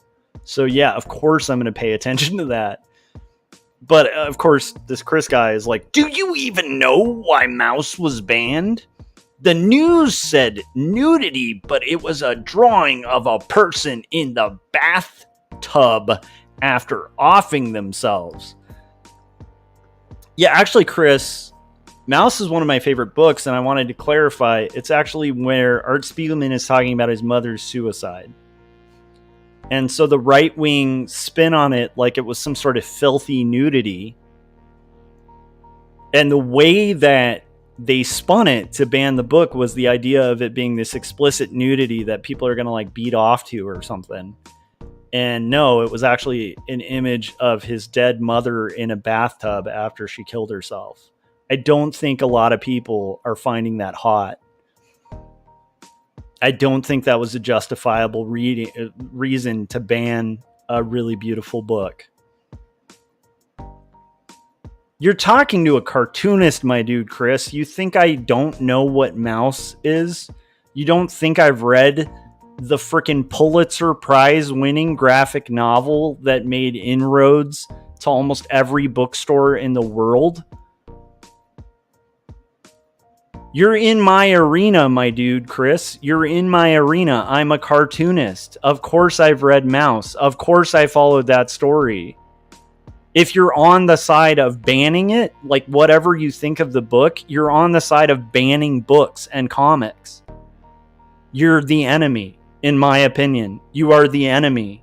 If you are for banning comic books, you are an enemy of all cartoonists, especially indie cartoonists.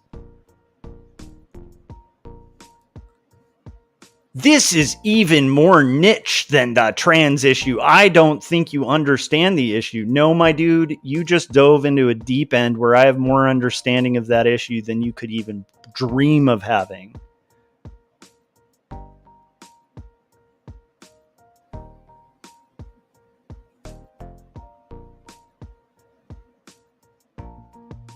The next thing you're going to want to like ban Crime and Punishment because it has murder in it. You're going to want to ban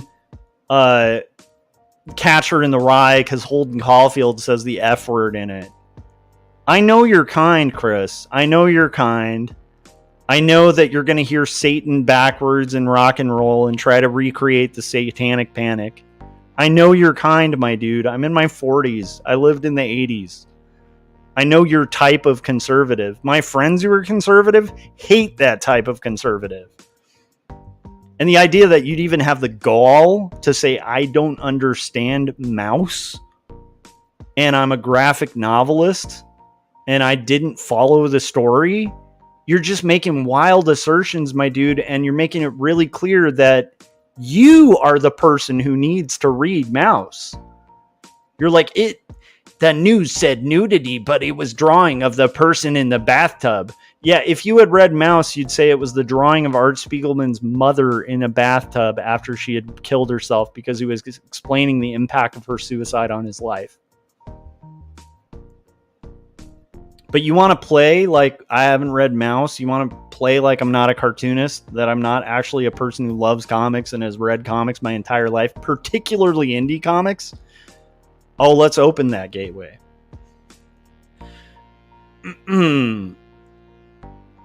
How's everybody enjoying the novel of Chris?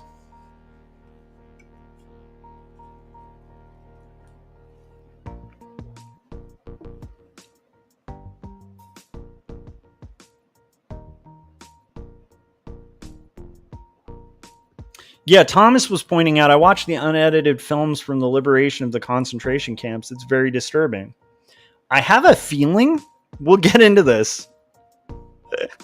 We'll get into this as we read more of our friend Chris here and his comments. I have a feeling that he wouldn't be for people learning that era of history. I'm going to take a wild speculation and guess that our friend Chris here might be a little anti-Semitic. I'm making my tick box of people on the right, and Chris is like, and I'm not talking right, I'm talking like far right. It's more like a crazy person screaming at a wall, says Vic.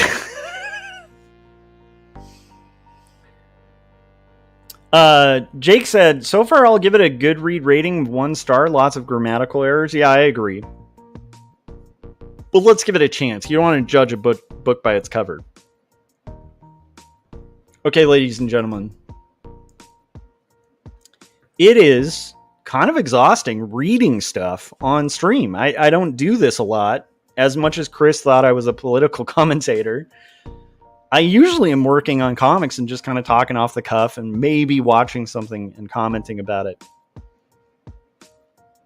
So we'll continue after this. If you guys are watching, this is not easy to do. It's exhausting. It's kind of fun. But if you can, hit that like button. And I'm going to go ahead and play the trailer for one of my books, which, you know, consider picking it up.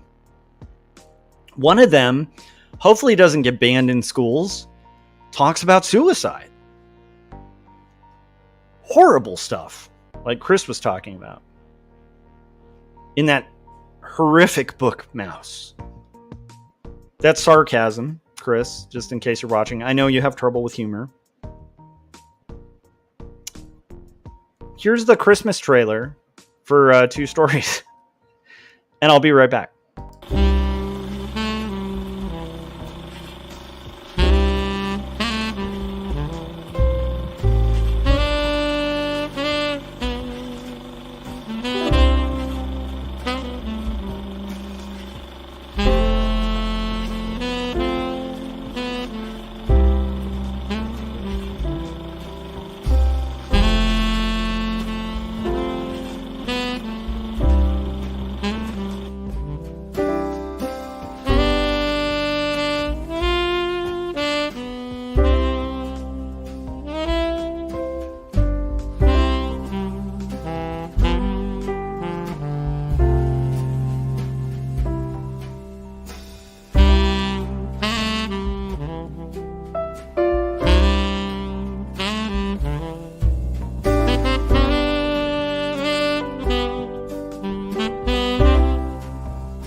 Welcome back to Joshua Kemble's Destruction Stream.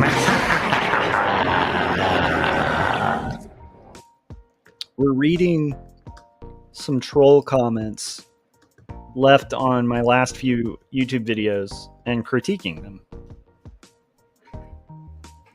And then we're going to get into working on comics. Vic said, I'm drawing Josh poorly while drawing this. Awesome. I'd love to see your poor drawing of me. I'm sure it's awesome, actually. Frank said, what's going on tonight? So that's what's going on. There's a person who's left novels. Thomas said, I'm trying to research and write some miniature game rules. Josh is interrupting my flow.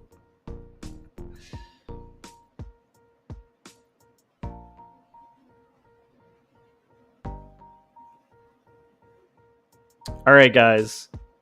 We have the music. We're in the mood. We're drinking tears here. We're drinking the tears of this commentator. I don't want to pay for student loan forgiveness. This is in regards to me being pissed about a lack of student loan forgiveness. Spoiler alert. I have a graduate degree and I grew up poor. So yeah, I took out student loans. Boom. So I have a dog in this fight. The Constitution doesn't guarantee it. And taxpayers shouldn't pay for someone's student loans who are making $120,000 a year. Okay. I don't think anyone, like, this is the dishonest bullshit that I see from both sides of the aisle, and it's really annoying. Nobody was saying for people who make $120,000 a year. I don't think that was even part of the proposal. In fact, I think those people were excluded from the forgiveness. And actually, it was people on the right who had an issue of it being like income based, where it would be like, hey, people under $120,000 probably could use this forgiveness. But let's just pretend that that's not the stance that the left would take, where they would actually be fine with a cap that would be $120,000 and over. You don't get the forgiveness. And let's just insert that to make your point like somehow more salient. Chris, I thought you liked good faith discussions, my dude. It was a 6-3 verdict, I think. Yes, Adam said you should post your drawing of Josh when you're done. I agree. I'd love to see it. Frank was saying you got more troll comments because of Tim Pool. Yeah, and dude, I've gotten more engagement and views. So I'm like, why would I not? Like, people who think that like that's going to deter me from getting into political commentary don't understand me. I enjoy this. That's a part of me that I put to sleep when I'm working on comics. But when I'm on a day off like today, this is fun, man. This is sport. This is my kind of fight. I feel like a person who likes getting in boxing rings, and I haven't been in a boxing ring in a while, and somebody threw me in the ring, and I'm like, okay, let's do this. I love it. It's fun. It was a 6-3. Nice. Frank was saying play into it and rake the engagement. That's what I'm doing. It was a 6-3 verdict, I think. Why are we paying for... This is the guy's comments. 6-3 verdict? Like, why is he mentioning that? You realize what the... You realize the composition of the Supreme Court. Correct, Chris? Do you follow the news?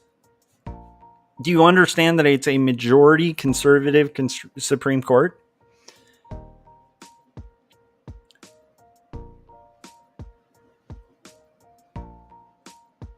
I mean, really? Why are we paying for student loans anyway when college is too expensive? That's the main issue. So not addressing it will not help any. Same with healthcare.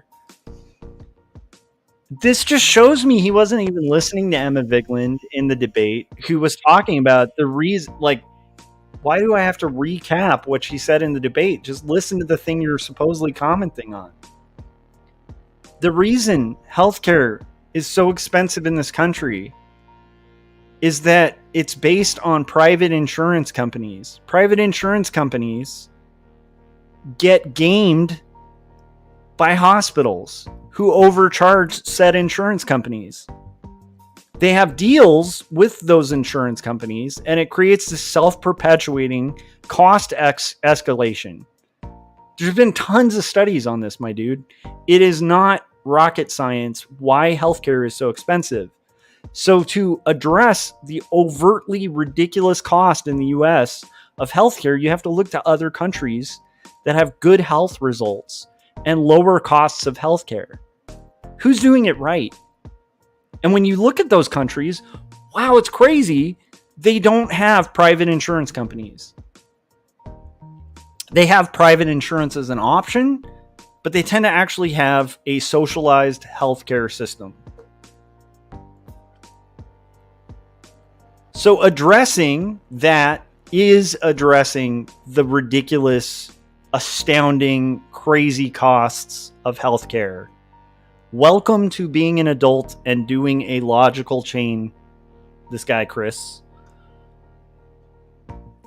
Similarly, I can say the same for student loans. Student loans are exacerbated because colleges can charge ridiculous rates because they're paid by loans that are backed by companies that profit off of people being eternally in debt. So the college tuition continually goes up as the loans become more and more predatory. And they're perfect loans if you're a lender, because you're getting people when they're like 18, 17, they don't know any better. And they end up in debt for life because they're trying to better their life. And the kind of people that are taking out student loans are the same kind of people that are in neighborhoods that have payday loans. Lenders prey on desperate people. So again, nobody's saying the exacerbated, ridiculous over cost and overfeeing that colleges charge to students for tuition is bad. Guess what? Okay, so if I'm having a problem with that, like, tuition's too expensive in the US, could we maybe there's an example out there of college systems that don't have ridiculous costs to go to? It's kind of a crazy thing. Like, maybe we want to address that. And we look around the world, and it turns out that colleges that are socialized are exponentially cheaper to go to. And you end up with a more educated populace.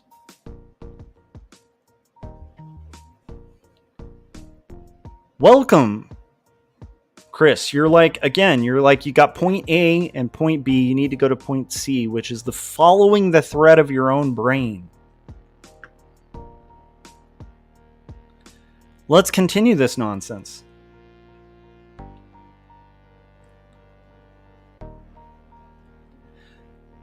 They weren't teaching that book, but the law in Florida made it so books can be reviewed to be age appropriate. It was banned in the middle schools. So as middle school, it's the age where you're getting sex education. And you're okay with like banning a book that's doing sex education. And you're forgetting what it was like to be in middle school and realize that, like, hey, in middle school, you get pretty saucy. Might be good to be educated about it since it lowers teen pregnancy. Again, like, am I crazy? When did conservatives become prudes? Like, I don't understand it. The conservatives I grew up around were not prudes. I don't understand it. And then, sorry, Thomas, he evokes Thomas. Geez, Thomas and I should be friends. I should be in the chat. Dude, the chat is open. You're welcome to be here.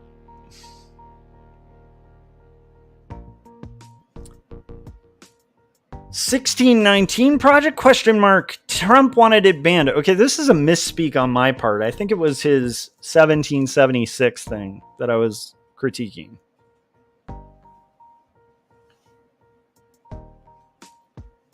So that was a misspeak on my part. But he said Trump wanted it banned because it says the Revolutionary War was fought for slavery and why this country was founded. I'm sorry. You're...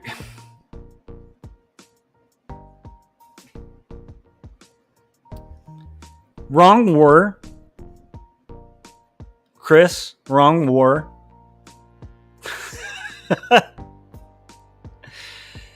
Adam said, Chris seems all right. It would be interesting to see him join the chat. I'd love to see him join the chat. But wrong war, my dude. Like, does he...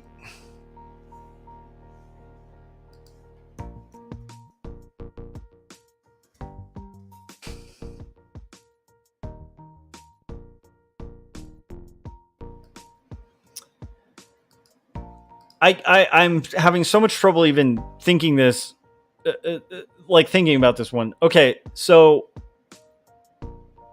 he was saying it teaches that people of European descent simply created race and slavery.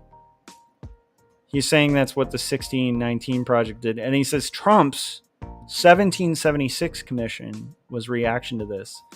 Trump's 1776 was trying to actually censor history. Like, it was literally censoring historical fact. It was kind of rewriting, like, it was kind of like taking out quotes by like Southern generals,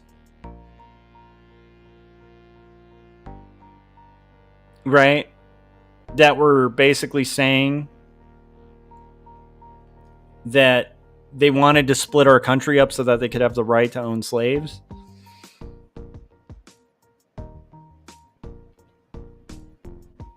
And it wasn't the Revolutionary War, my dude.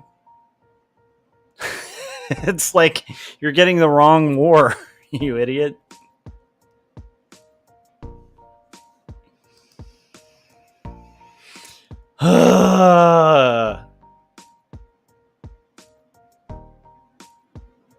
And like, honestly, this kind of comment,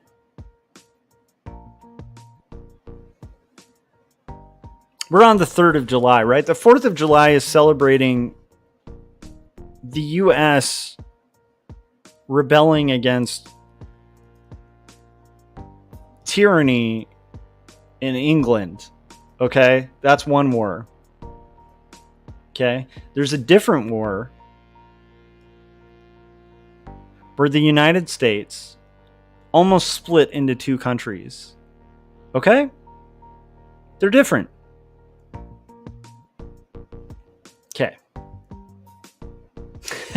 Vic was saying he's starting to sound like a Klansman. Oh, it gets better, guys.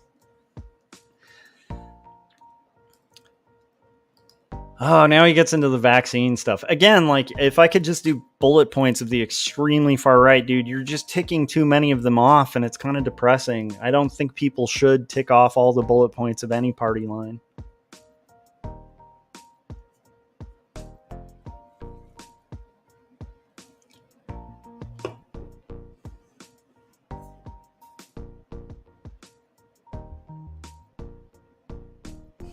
Adam is saying something about a quote from like Art Spiegelman saying we shouldn't be teaching this to kids, but then that's kind of bizarre because I've seen like a million interviews with Art Spiegelman where he was attacking the board for doing that and saying it's a threat to literacy and it's an insult to what his family had gone through. There's actual clips of Spiegelman saying that, so I don't know what you're citing, Adam.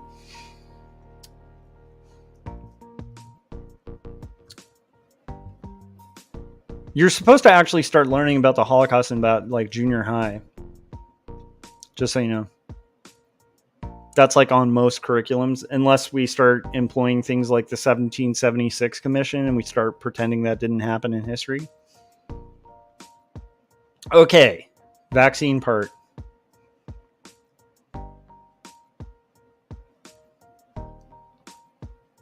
The vax was not effective at all after Delta.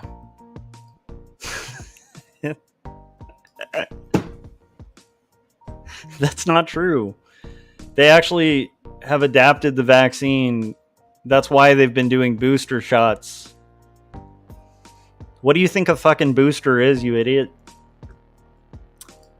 The virus mutates, and some say the vax created more variants. Yes, the variants happen when you have a bunch of unvaccinated idiots who think the vaccine is a conspiracy going around allowing the virus to like have places to harbor and then bounce against people who are vaccinated and then adapt so they can adapt in the host who's not vaccinated.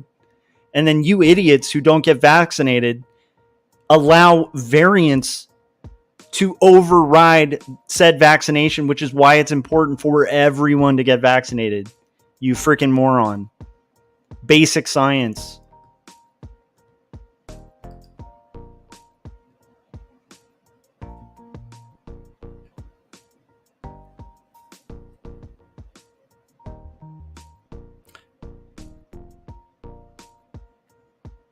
Yeah, Mouse isn't for kids, but I think the library wasn't like it wasn't like a library for like 5-year-olds, dude.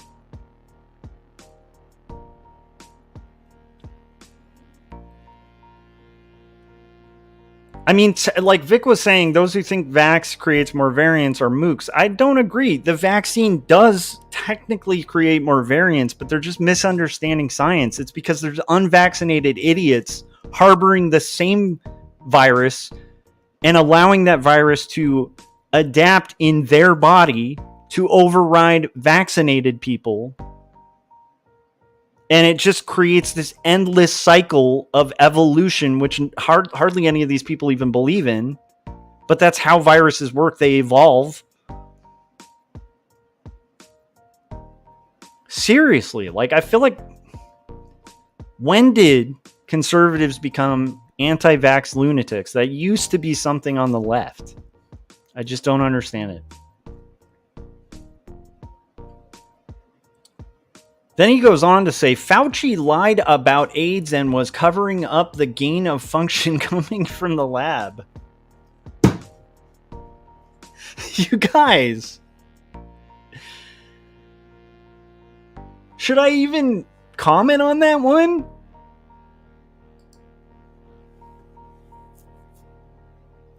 Fauci lied about AIDS?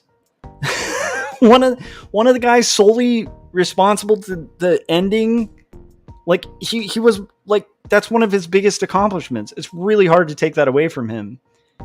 You know, when I was a kid, if somebody got AIDS, they were dead, period. Like, they had like a 1 out of 100%. I think the odds were even worse than 1 out of 100 chance of survival. Okay? That's when I was a kid. Like, as an adult, like, people could get AIDS that I know in my life, and they could live a full lifespan. And that's actually, like, the odds have shifted because of the advances that have happened under Fauci. So what are you talking about lying about AIDS? Like, how is he lying? Do you think he's lying about the actual effect that you can visibly see with people around you?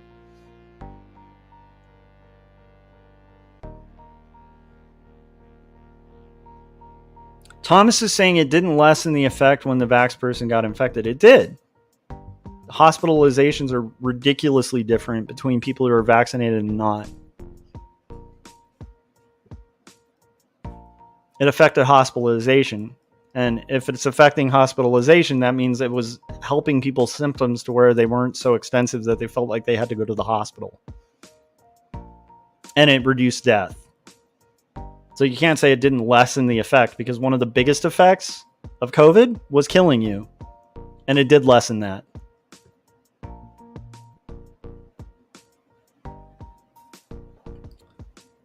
And then he just goes, that's not true about myocarditis being more prevalent from the virus.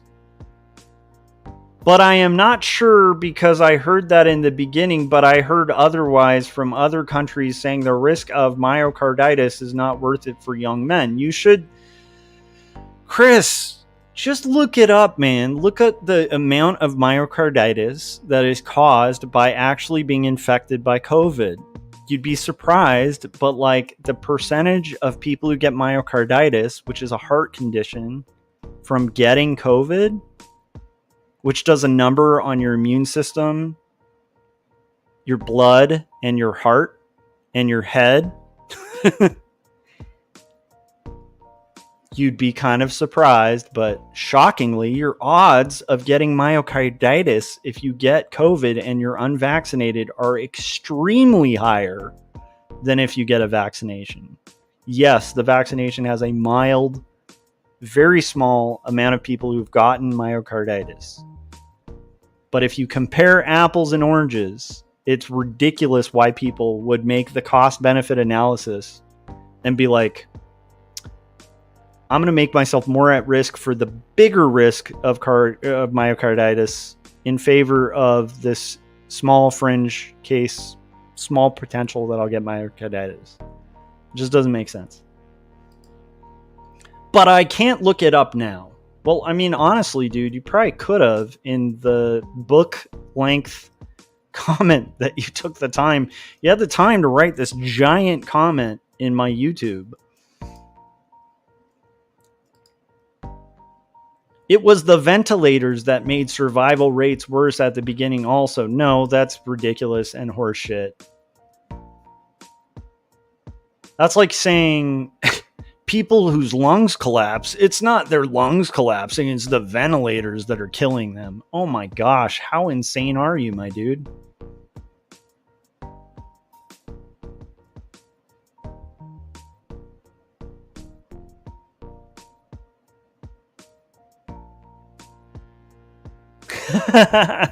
Jake was saying Chris the virologist PhD by watching Osmosis Jones.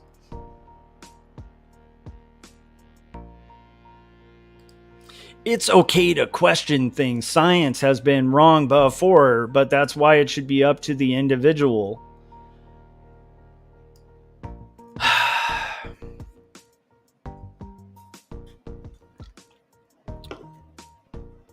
Have you, Chris, serious question, have you ever looked into science and how it works?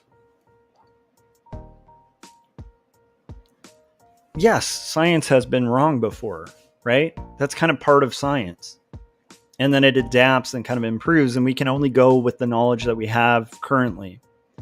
But if all of us were like such skeptics of science that we didn't take our doctor's advice for how to live when we have symptoms, then we're going to go back to the freaking dark ages, right? Do you understand that? Like if you have diabetes and you go to a doctor and they tell you you need insulin, you can pretend, oh, science has been wrong. I don't need insulin. That's just propaganda from the science. Guess what's going to happen? You're going to end up dying, especially if it's severe diabetes, because you need insulin. That is just a bullshit, stupid argument. Science has been wrong before, therefore they must be wrong now. If you look at the odds are against you, my dude, on that statement. It isn't conspiracy so much as science mitigating their stupid gain of function research problems. What? I can't even address that. That doesn't make sense. I don't think he even understands what gain of function is.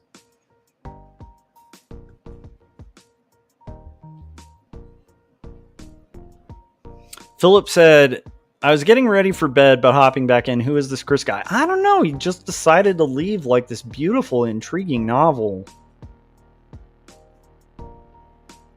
He decided to leave like a giant novel on like 5 of my YouTube videos, and I just thought what he was writing was really funny. So I'm reading it, like digesting a book. Philip said, oh really, where was he posting this? On like the last, like he's apparently like a Tim Pool fan, and he had to like pull Tim Pool's junk out of his mouth so that he could like write in my comments section about how mad he was that I insulted his boyfriend, Tim Pool. and like obsessively, like these long paragraphs. And so I'm mining it for content because it's funny.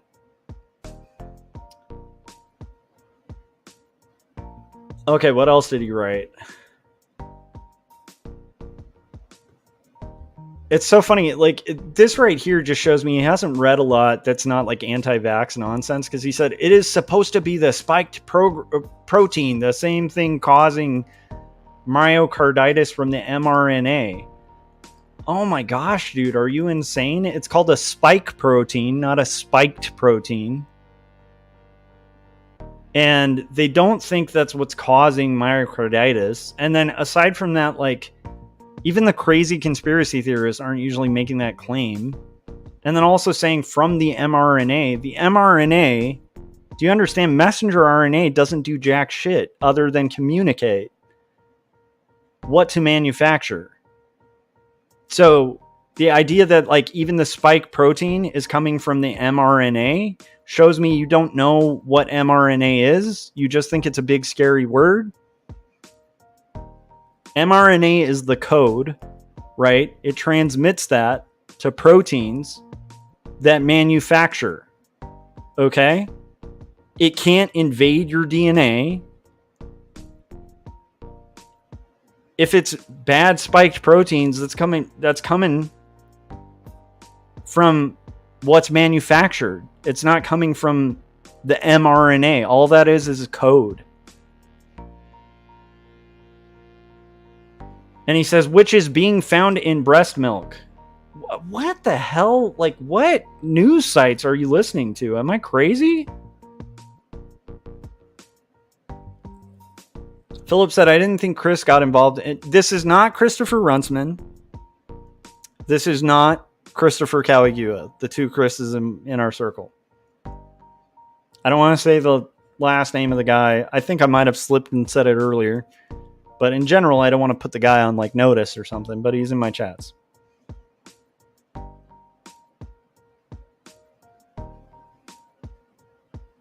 Maybe he thinks that spiked proteins means somebody poured liquor in the proteins. It's like spiked punch. Oh man, all this problem is having because somebody spiked the proteins in this DNA.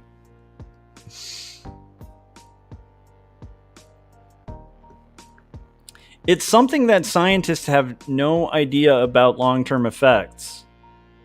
Yeah, you know how they get the idea of long-term effects by studying long-term effects, but you know what a good predictor of long-term effects would be is to compare it to every vaccine known to man. And I believe the statistics on long-term effects of vaccines is usually whatever effect a vaccine is going to have is going to happen within 3 to 4 months of vaccination. The few times in history where vaccines have gone wrong, it usually happens within 3 to 4 months of vaccination because you're putting it directly in the bloodstream. So it's a crazy thing. How would these crazy scientists have an idea of how to measure what the long-term effects of a vaccine would be? They might look at all the history of the entire universe of vaccines and go, it's crazy because most side effects generally are going to appear within 3 to 4 months of vaccination. It's just kind of a crazy thing that happens. But I guess maybe they should be crazy and just assume like, oh my gosh, because it has a spooky word, mRNA, it's going to be different.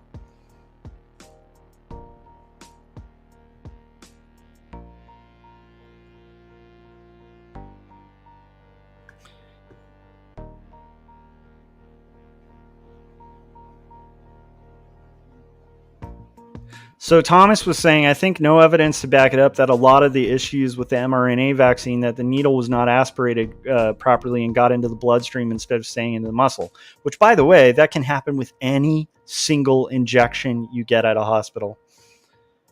But here, what am I talking about?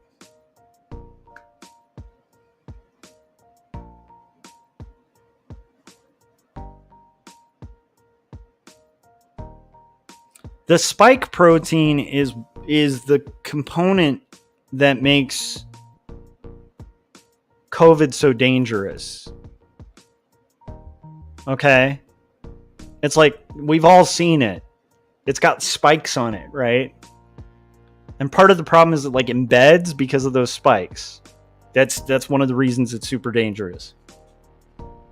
All the mRNA is doing is teaching your body to manufacture a spike protein to mimic the protein made by the contagion.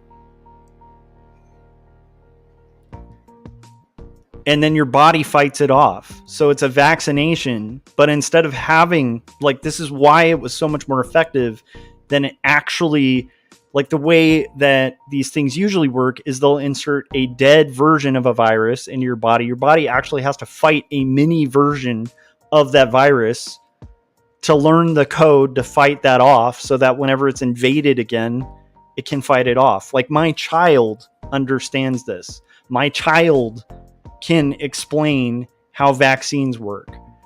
All mRNA vaccines are doing is teaching the messenger RNA to tell your body to manufacture something very similar to the virus that'll invade your body. And then your body develops all of the antibodies to fight it without the risk of actually getting COVID in the process. It's extremely effective. It's extremely intelligent. It's probably going to be the future for all vaccines. And people who are spooked out by it just like need to go back to a basic biology class. It's not scary.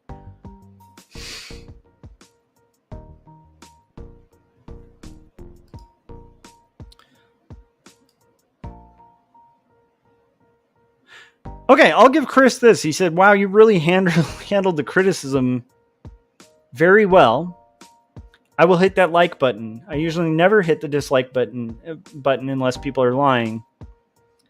Like the shows Emma is on.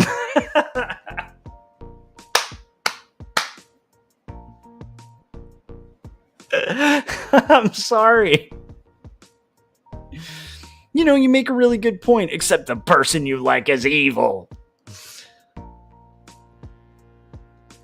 Okay, this is the part that, like, again, like, I was kind of like reading all of this and I was like, I'm not going to get into it. This part made me have to. So one of the critiques Emma Vigeland was making of Tim Pool was that he called, like, there was a reported story where an 11-year-old was raped. Okay, guys, trigger warning. It's a heavy topic. And they were raped in a state that had banned abortion. And the 11-year-old couldn't get an abortion, so they had to travel state lines to an area where abortions were legal. And this was proven later on. Like, it was proven that this actually happened. I know the world sucks. It sucks that that can happen to a kid. But it happened. It was one fringe case, but it actually occurred. When that happened and it was in the news, Tim Pool called it a hoax. With no parsing words about it, he called it a hoax, saying that the whole thing was invented, kind of implying that the whole thing was invented. And then they looked more into it, and it turns out 100% happened. 100% true. Tragic experience for this, like, 11-year-old. Now, that's just proven fact to the point where Tim Pool, in this, like, confrontation between Emma Vigeland and Tim Pool, like, tried to walk it back or change the idea of what the word hoax means. Hoax means fake. Okay? He was making the claim that this 11-year-old was faking. Okay? And Emma was calling him out on that because it's kind of a shitty thing to do. And he changed it. He weaved a narrative to be like, no, I was talking about the media's representation of this issue and using a wedge issue as a hoax. No, if you look into it, he actually called the news itself a hoax. He, with no nuance beyond that. He was saying the whole thing was made up. Keep that in mind when we read this part of this comment. And keep in mind, this person who made this comment is probably a Tim Pool fan, because they made like 50 comments on my chats. And I just want to show how damaging Tim Pool perpetuating nonsense like that is.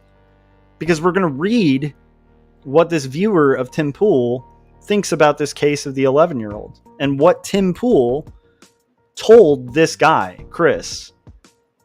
To the point where even when Tim Pool tries to walk it back in the debate that I was watching, he's still embedded this idea in this guy Chris's mind to where Chris has no idea how much he's just like, he's almost showing why Tim Pool is problematic in this comment. Okay, he says, that sounds absurd about the 11-year-old getting an abortion. You'd think they could do a blood test?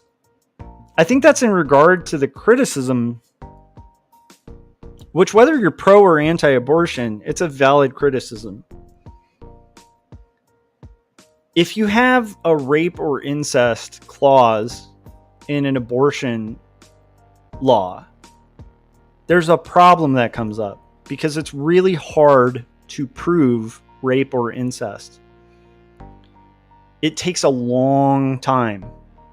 And the time it takes for those trials to go, this is the argument Emma was making, and it's a valid argument, and I think most people who are pro-life or pro-choice are in agreement about this. The legal time it would take to prove that, a person would have already had a baby. It would take more than 9 months. And you can just look up statistics on this, on how hard it is to prove rape, how hard it is to prove incest, and how long those trials or the evidence collecting takes. And this is his brilliant take on it because he's done the research, I'm guessing, this Chris guy. He says, you'd think they could just do a blood test.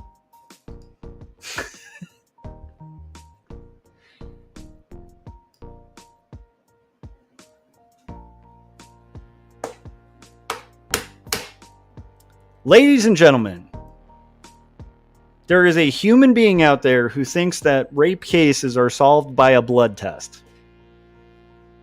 Wow, Chris, I don't think anyone was aware of that. Like, I gotta tell that to all the victims who've never been able to prove something bad happened to them, because they usually need a kit that's testing for things other than blood, my dude. And the time it takes to process that, and the fact that even if they do process it, but no. You know what? You figured out what no criminal lawyer, absolutely no police department. We solved the problem. It's just a blood test. Couldn't they just do a blood test? It doesn't sound like it would take too long, he said. Well, a blood test doesn't take too long. It's too bad that you have such a childlike, retarded view of sex that you think that having sex is going to affect your blood. Like, what do you think? What does this guy think happens? Do we have to go all the way back? You know what? I'm realizing what happened. I think Chris went to a school that's like Florida, banning sex education books, and so he thinks that sex can be tested in your blood.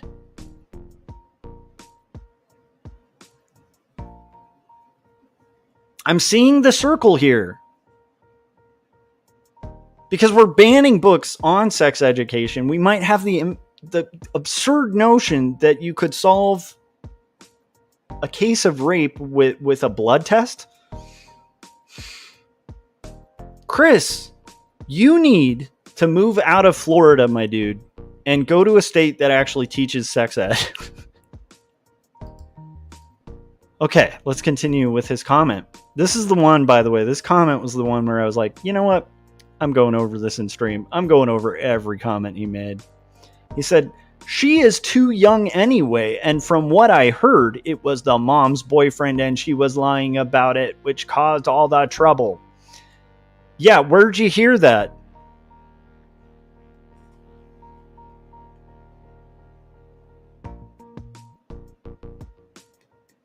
Where did you hear that? Because Chris, it's confirmed.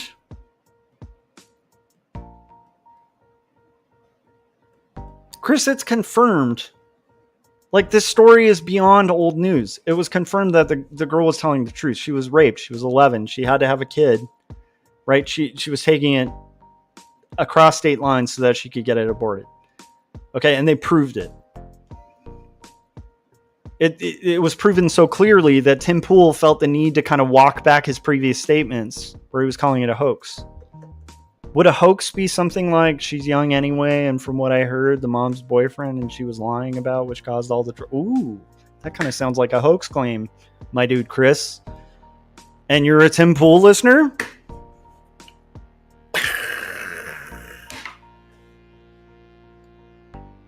I wonder if, Chris, your comment there might validate why Emma Vigeland thought that was a worthwhile thing to bring up as irresponsible of Tim Pool to perpetuate the idea that that was a hoax.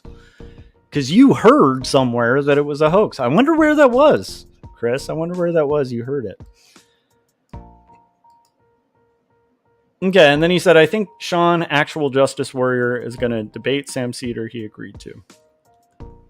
Well, Chris, thank you for the content. We're only 2 videos in, you guys. This continues.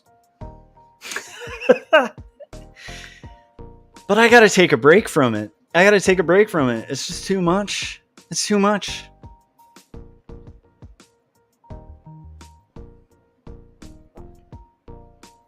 You guys, we've learned new things in science. We've learned the solution to all cases of sexual assault, like how to prove it. You just get a blood test. That's it. You just go get a blood test. We learned that from our friend Chris in the chats.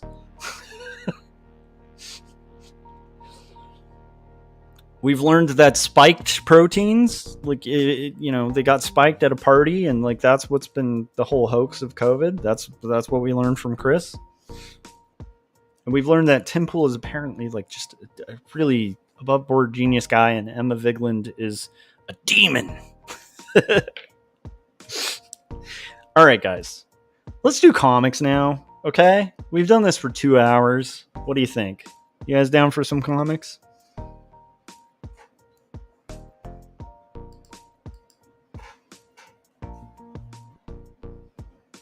Okay, let's do a few commercials for my own books. If you haven't yet, hit like, hit subscribe, hit the bell so you get notifications when we're about to go live.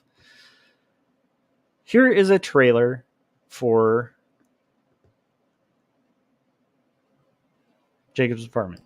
Hi, my name's Chris and I like comics. I want to talk about this comic for a second here. I just got this in. I ordered it direct from my local comic shop through Diamond Distributing. It's Joshua Kemble's Jacob's Apartment. I really enjoyed this book. There's all kinds of comics out there, let's be honest. There's fun comics, there's superhero comics, there's young adult comics, there's adventure comics for kids. There's so many different things under the planet. But there's also an entire subgenre of alternative books. Real life, real world depictions in comic book form. Situations that happen to each and every one of us. And this is a fine example of that. If you get a chance, order this book from your local comic shop. You won't be disappointed. I can't sing its praises high enough. Okay? Check it out. Jacob's Apartment by Joshua Kemble.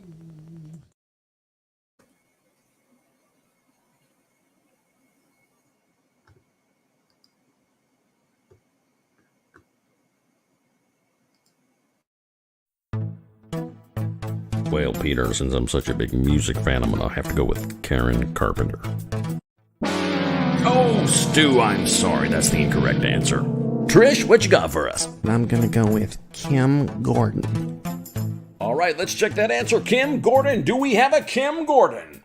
Yes, and that means you're our new Wordzoid champion, Trish. Dale, tell Trish what she's won. Trish, you've won a copy of 2 stories, a memoir of faith and mental illness. Handwritten, hand-drawn, and handed to you by artist and writer Joshua Kemble. But wait, that's not all. You've also won a copy of Jacob's Apartment, the story of a doomed romance. What happens when you take Eternal Sunshine of the Spotless Mind and put it in a blender with Ghost World? You get Jacob's Apartment, written and illustrated by Joshua Kremble. Trish, thank you for playing Wordzoid. All right, great job, Trish. I was told I was gonna get a lifetime supply of paper towels.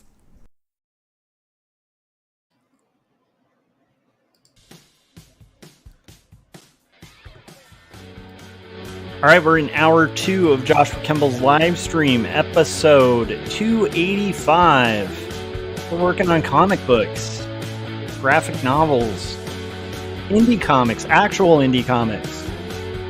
If you politically agree with me, you may not like my comics. If you politically disagree with me, you may not like my comics.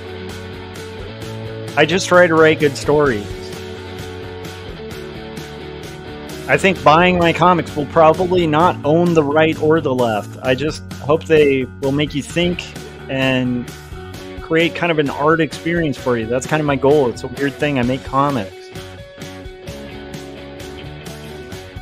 That's what we're going to do now. Maybe for fun, we'll lean into this thing because it's gotten so many people triggered. It's funny. My streams are getting twice as many views. So I don't know, maybe I'll lean into that. But I want to work on my comic now. I have a publisher, I have a deadline. I should probably start getting going. Happy 4th of July, everybody. It is 4th of July. I plan on going till about 2 a.m. and then I'm going to sleep so that I can go to a party at my friend's house where we're going to be doing smoking a barbecue, like a slow smoker. We're going to be eating delicious ribs, having drinks, swimming in a pool. Not swimming in weird conspiracy theory sites on the internet. I encourage everybody who is a true patriot and American to do the same if you're in the US.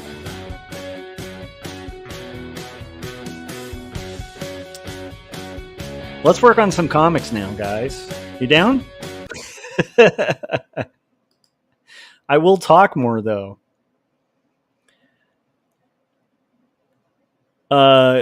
Frank was saying, nice. Jake Twister said, Night Gang, 4th of July edition. That's right, America. And just for today, since it's the 4th, if you're British, screw you. That's right. I'm going to get all like team sports about it.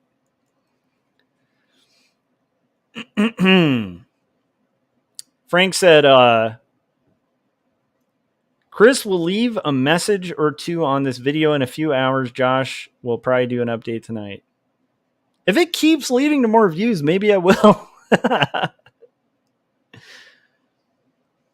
Vic said, do you see the horrible drawings of you? No, but Frank, do you have like a link to Vic's thing so I can check that out? Because I don't know if Vic can type his link in the chats, but I'd love to see the drawing. Frank said, I like your comics. I disagree politically on some points, but not all. Yeah, you know what's a weird thing, Frank? I feel the same. I like your comics. I disagree on some political points, but not all. It's kind of weird how that can happen. It's like a crazy, just mind blown. I'm enjoying the stream tonight, though. That was good content. Frank, Vic said he did a horrible drawing of me, and he said, did you see the horrible drawing? And I want to see it, but I need link to Vic's stuff. Maybe I can show it on stream. I have a suspicion it's probably not horrible.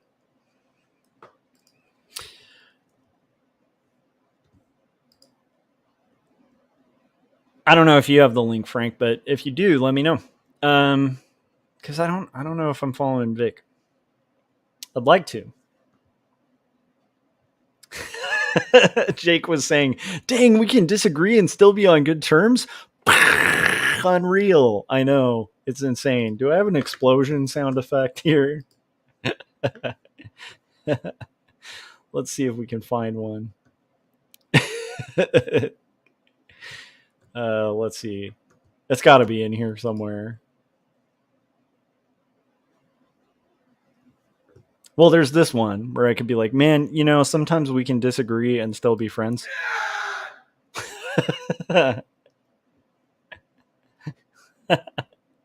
Or I could do this one. This one's just a classic where you just do. That's right. Ladies and gentlemen, there's one more thing I wanted to say about political commentary. And oh, excuse me. I feel like I really want to talk about. Okay, never mind. We're changing topics. We're going to draw. Jake said, my mind got Oppenheimed. Oh, man, it's so good. I love it, though. Thank you, Chris, for more views. I appreciate that. Thanks to Tim Pool.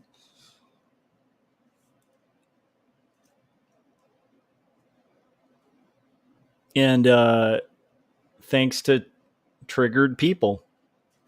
I very much appreciate it. Okay, let's get into the comic stuff now. Boom, we're on the comic stream, ladies and gentlemen. We've switched gears.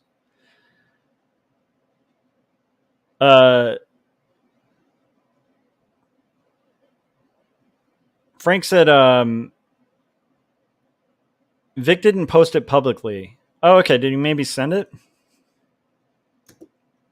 Thomas said, I can't wait to hear your opinion on the Supreme Court ruling about speech.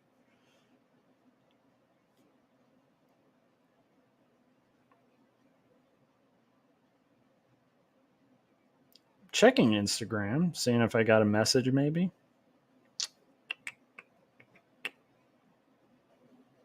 Oh.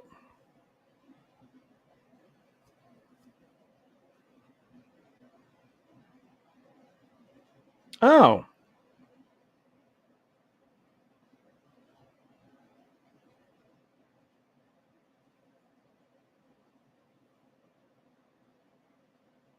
Hey.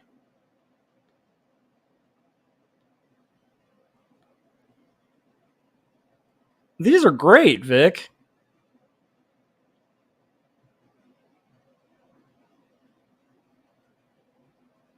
Let me see if I can share these. Do you mind if I share them, Vic?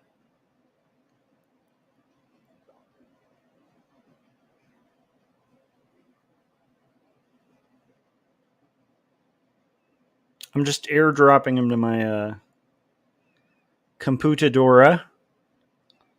But let me know, Vic, if I have your approval to share them. I don't think these are bad drawings.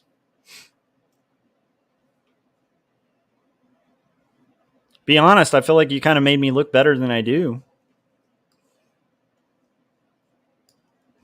Okay, here we go, guys. You ready for some Vic drawings? Check these out, dude. Very cool. Ready?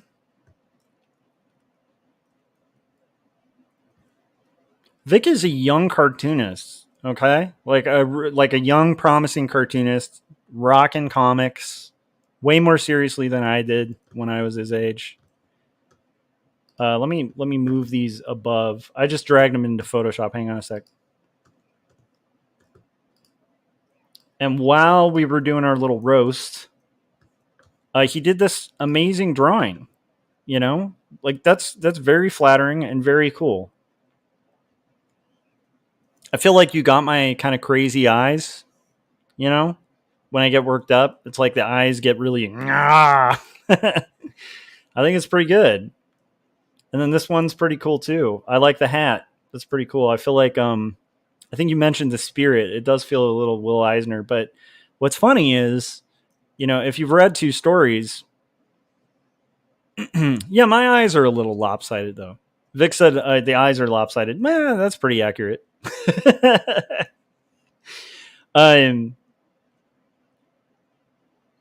If you read two stories too, this has an extra meaning because I was obsessed with Indiana Jones as a kid. And so like drawing me with a fedora is like, I don't know if you're aware of it, but that's pretty on point, my dude. I might have to add that to my stream beginning if you're cool with that. Let me see if I can go back to my full cam. Let's see if we can kind of make that happen.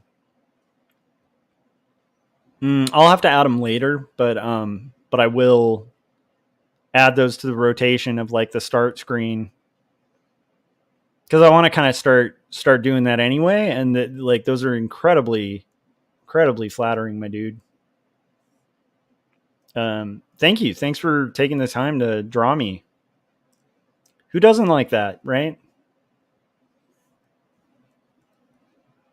I think somebody would be a lunatic if they don't like an artist taking their time to actually draw you. It's just like let's show these off one more time. Super flattering, my dude. Thank you, Vic. You kind of made my night. Okay. Now let's get into work. Let's get into the work stuff. It's just, here's the problem. Again, like I said at the beginning of this, I really enjoy like the first 2 hours of this stream. That's something I just do. I could do that as a hobby all day. It's so fun for me. It is so fun to roast just and dissect like just complete insanity. It's fascinating to me. It's fun. It's entertaining, and it's not work. And that's the problem because now I have to work, right? I have to actually focus on work, and I'm kind of like still coming down off the sugar high of just drinking the tears of like angry partisan hacks, right? So what I'm going to do to just kind of chill, kind of get back in the zone. I know I've played a lot of them, but just to get my head in the right place, we're going to play one more trailer, okay? And then we're going to get into comics and the content I usually do on this stream. I'd love to hear what you guys are working on. And I hope your projects are going well. And I'm going to play the trailer for Jacob's Apartment one more time.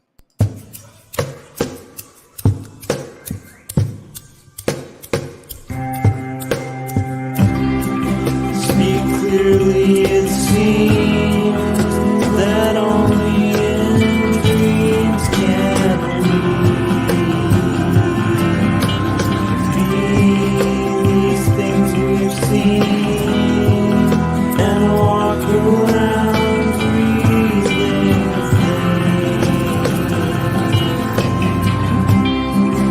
I don't know the part to play in this heart of mine.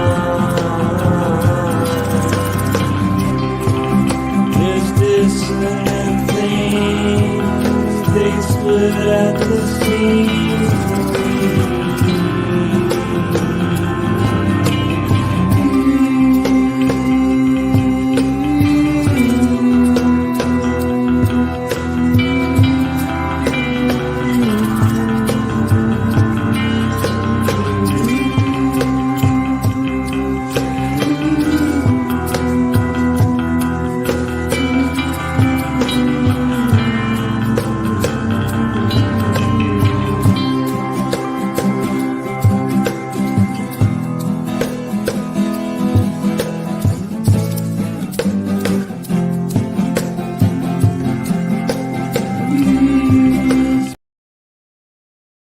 All right, guys, we're working on page 84, or I can't even remember now. Is it 84? Yeah, it's 84 of my graphic novel. What I'm going to do right now is flatten the previous page 83 and like make it a little thumbnail in the corner so that we can kind of stay somewhat visually consistent with our rough.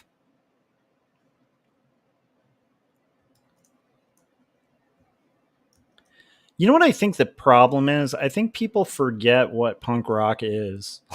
Like, I think when I say like, hey, I used to be into punk rock, they're thinking like Blink 182, and they're thinking like stuff that's like palatable to everybody, and it's like fart jokes and stuff like that. I don't know if people remember the middle finger of punk rock. I don't think they remember that. And so when somebody like me is like, hey, I used to be really into punk rock, I still am. It defined a big part of my identity in life. I think they might forget that middle finger part, like especially the middle finger to authority part, right? And you got to tread lightly with that kind of thing because, like, I'm not talking about Blink 182. If you're listening to this and you're offended, if you're listening to this and you're offended, I like punk rock. It's offensive. Does it make sense? It's not a fart joke, right? It's more offensive than that. They go further. I used to listen to Crass, okay? Like, I mean, come on. Corey's saying, I'm not sure what I just dropped in on, but I hope Chris isn't in a situation where his decisions have an impact on anyone. I hope he's in junior high. I know, like, when I was in junior high, I was kind of dumb. I had a point in my life where I read like Atlas Shrugged and was like, oh my gosh, this is genius. You know, I grew out of that phase. I hope he's that guy. I hope maybe this stream will be like, he'll be like, maybe I should think a little more before I write a novel on somebody's YouTube channel. Provide free content for them. Vic, thanks again for those drawings. They're really cool.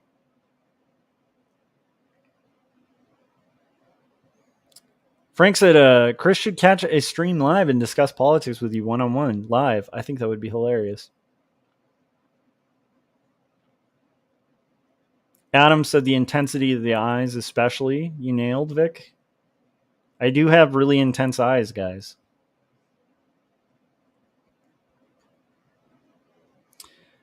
Frank said, did Gary make a video for you, Josh? I still need to make you one, but I got busy the last couple of weeks. Things are starting to slow down. Well, hey, if you want to make a video, you're more than happy. I don't think Gary's made one yet. He was supposed to make a sexy stream joke. Like he had this thing he did for dinosaurs versus Mars bots. And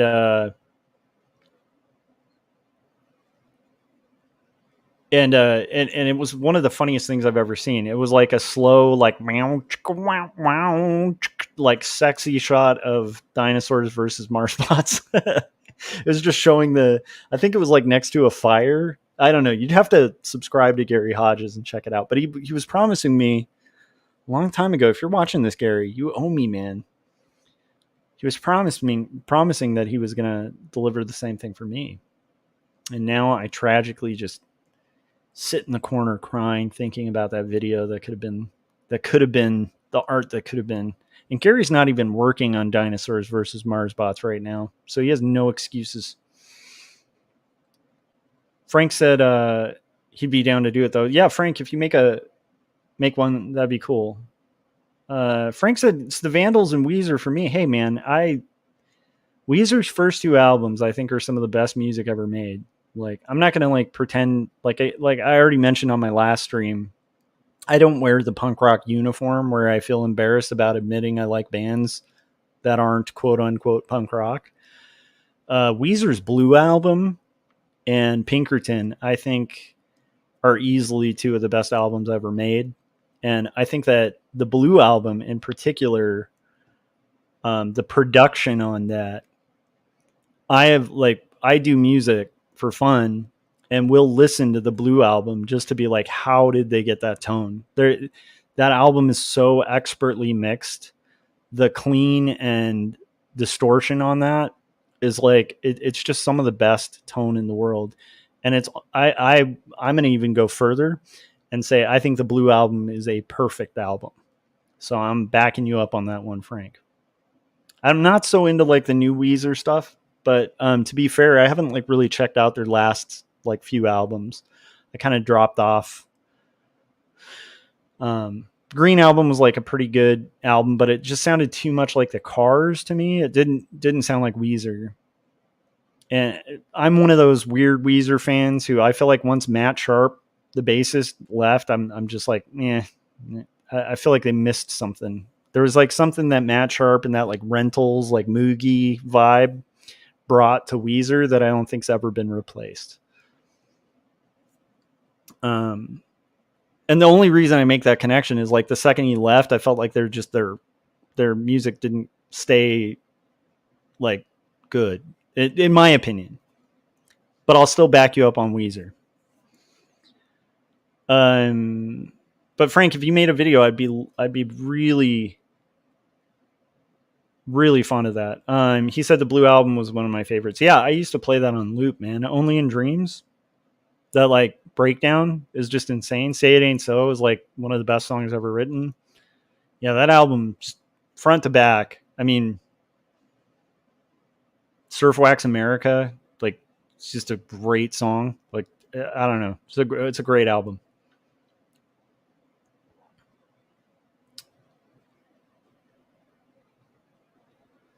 Vic said, not to gatekeep, but real punk rock is aggressive and often. Yeah, agreed. My friend Kevin Cross and I have this agreement on what we think makes rock and roll, which is pretty much punk rock. It's just things that are sexy and dangerous. If it's not sexy or dangerous, it's not punk rock.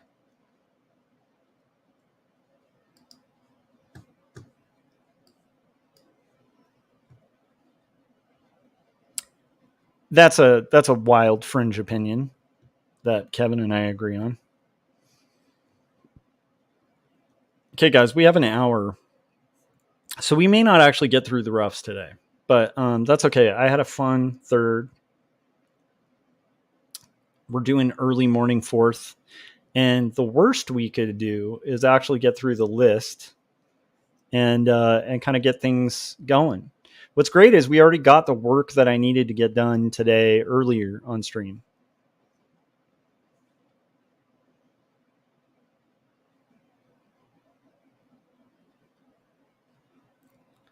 Vic said that was meant to be offensive. I love it.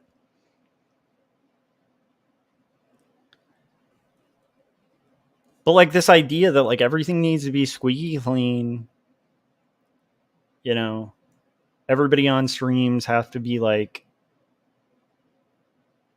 you know, behaving as if they're in like a corporate work environment. I don't know where this came from. I don't know where that like ridiculous standard for cartoonists happened. I could understand if you're like working for like a giant corporation and like, you know, you're on the clock and like you're at somebody else's business or something, but it's like, dude, this like weird expectation that people have.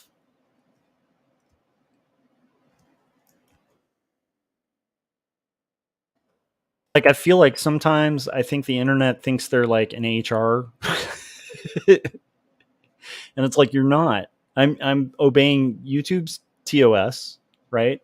My opinions are not that of my employer. That's it. I can say whatever I want.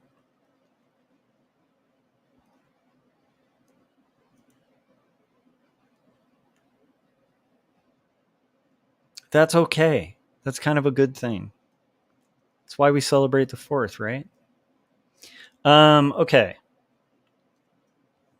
We'll get through it. Okay.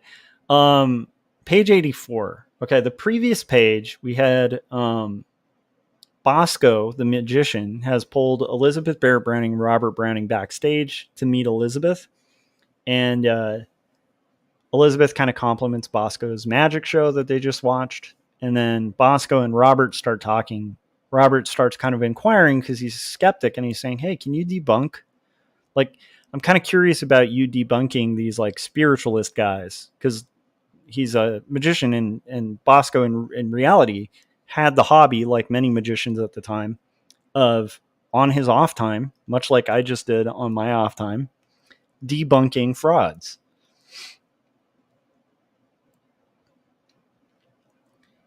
And so Robert is suddenly really intrigued because he's like, hey, like I just went to this like guy home, like he did like a seance, and I'm kind of curious about this. So now him and Bosco are like finding a lot of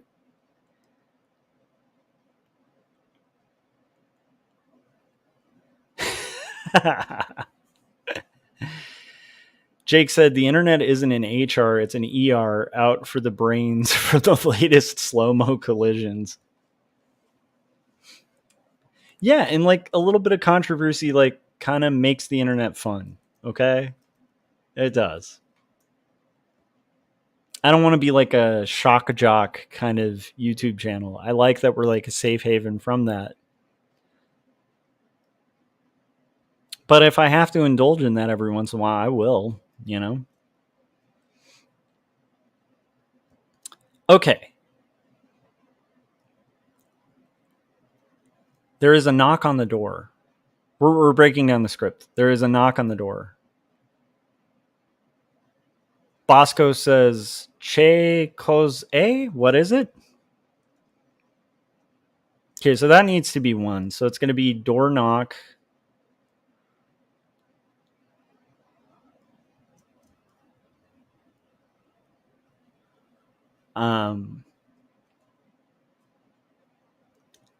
And Bosco dialogue.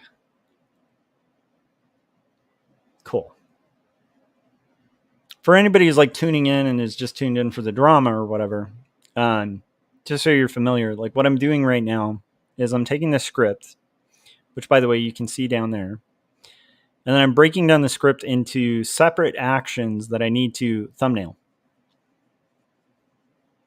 Frank said, knock, knock, knocking on Josh's door. No, knocking on Josh's door. Hi, hi, hi, hi, hi. That reminds me of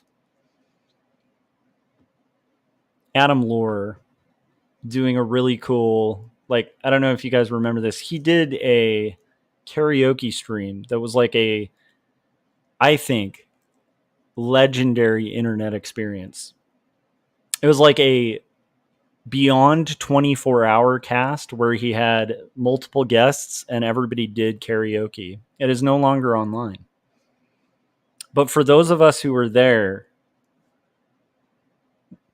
we will remember it for a long time.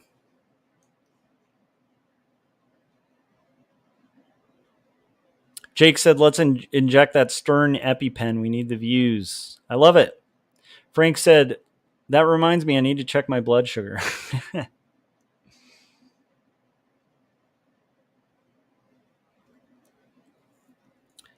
Oh, nice. Frank was saying, I've most likely asked this before, but will Houdini or Sir Arthur Conan Doyle make an appearance in Not Death But Love? I don't think Sir Arthur Conan Doyle does, but I know that Houdini, originally in the script, I think that Lavender wanted to have Houdini, but we want to be somewhat accurate. Like, we want to be really close to history fiction. So it's historical fiction, but we want it to be something that, like, you couldn't disprove happened.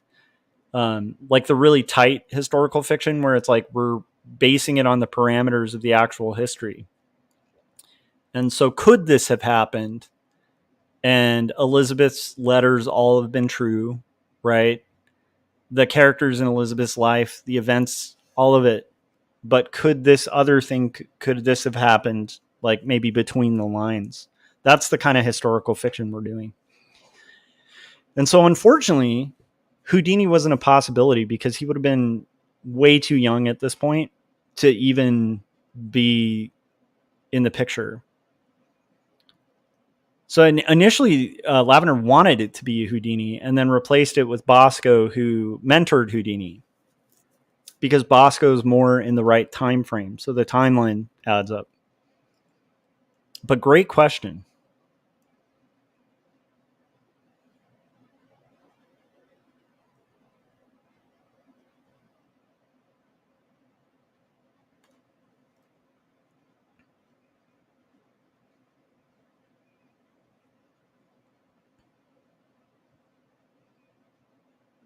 Nice. Vic was saying, in the words of the Jizza, they looking for a suit and tie wrap that's cleaner than a bar of soap. But I'm the dirtiest think insight. In fact, being out of girls and let's have a mid fight. Nice. I like that.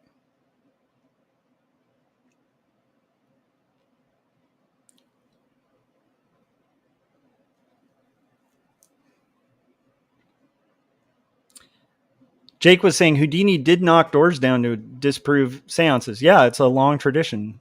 He was mentored by Bosco, who's this guy. So he probably picked up that habit too.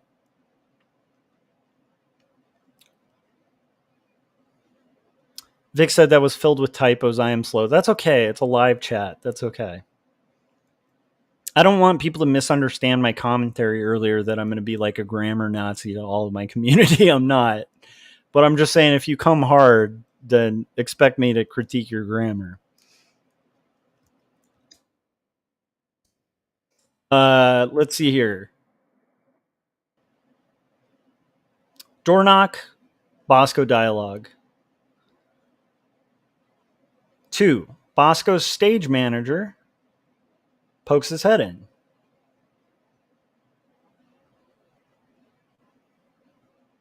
We might not get much comics done today at all. That's okay. We already got what we needed to. Bosco. Venite dentro. Come in.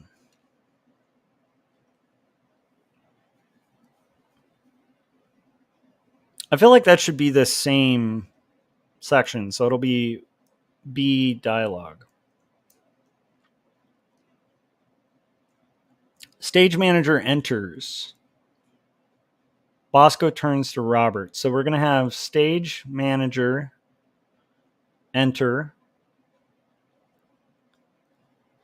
Bosco to Robert. Dialogue. So he's introducing him by saying, Mr. Browning, this is my stage manager. While I cannot reveal the tricks of my trade, would you be interested in taking a look at the tools of my trade backstage?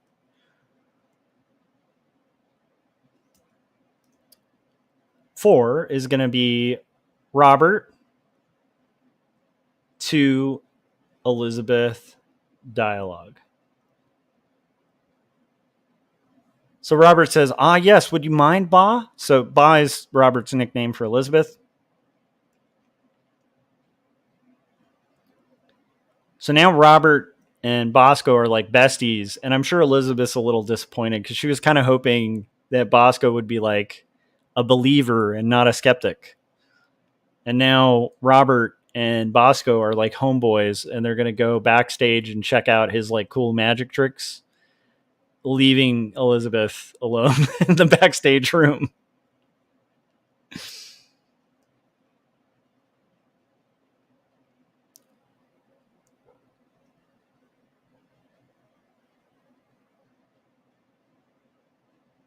Mr. Browning, this is my stage. Okay, blah, blah, blah. What do we got? No, of course. That is kind of you, Senor Bosco. The stage manager ushers Robert out of the room. So, okay, this is going to be 5.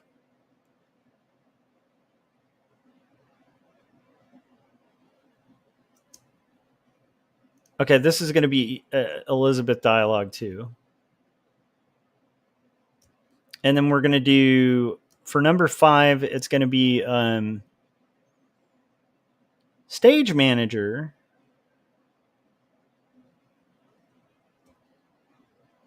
and Robert leave room. 6, Bosco on trunk with Elizabeth. I actually misunderstood the script there. So Bosco like allows the stage manager to take Robert out. So Robert and the stage manager are homies and they leave. And then Bosco is left in the room with Elizabeth. Boom. I love it. Jake was saying it's all right. You can make up for it by a pure comic stream for the next 3 weeks and then restart the Tim Pool cycle again like a pro political streamer. I might just do that. It's helping views.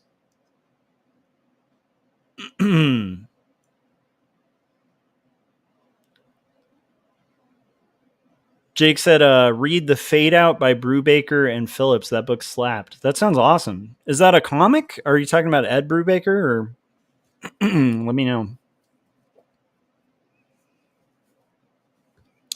And then Frank said, slap it back. And Jake said, only the bass. Slap at the bass. I love it. Vic said, Josh, you looked into Justice Machine stuff any further? No, I really want to. Unfortunately, like when I'm making comics, I don't have like a ton of time to check out comics, but I love that title. Just the name Justice Machine is the coolest name ever. I wish I had come up with that. I have to say, especially on the 4th of July, I wish I was the creator of Justice Machine. I feel like this episode was a bit of a Justice Machine episode.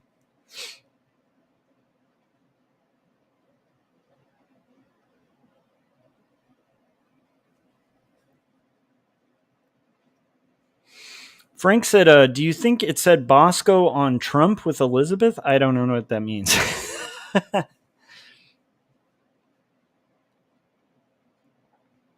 All right, guys. We have our list. We're at 3 hours on the stream.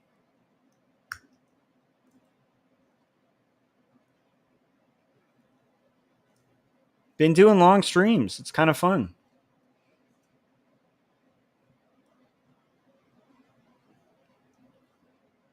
We have our previous page here. We'll call it page 83.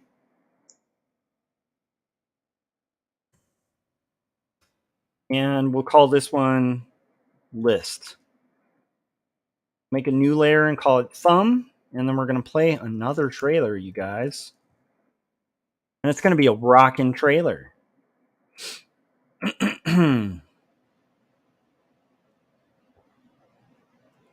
Oh, nice. Frank said I should have made a Captain Courage comic for the 4th, but I have an RPG video to make. Nice. Jake said it's Ed Brubaker and Sean Phillips, and it's an era thriller mystery limited series set in late 40s Hollywood. Most depraved crime pulp I've consumed in a good while. Ooh, that sounds really cool. That sounds really cool, Jake. Is it a comic book, or is it like a audio, is it a book I could read on a audiobook? It sounds really cool though, Jake. Okay guys, we're going to play another trailer and I'll be right back and we're going to go ahead and get into the thumbnails. Hi, my name is Phil Chandler. I'm a freelance artist, illustrator, and cartoonist. Today, though, however, I want to tell you about a graphic novel I picked up recently called Jacob's Apartment. This book was both written and beautifully illustrated by Joshua Kemble. It is the story of a doomed romance that causes the main character to question his beliefs and his faith, while he's also going through other tragedies in his life. Every page has been illustrated by hand and digitally colored with painstaking detail. It is an emotional story that causes you to think and even question things in your own life. And while the story is a tragedy, it is one that I was completely entertained by and I highly recommend. You can currently find this on Amazon or even check in with your local bookstore and see if you can order it. And while you're at it, you can also check out my Instagram at Phil Chandler Arts and also my YouTube channel by the same name, Phil Chandler Arts. And go buy Jacob's Apartment.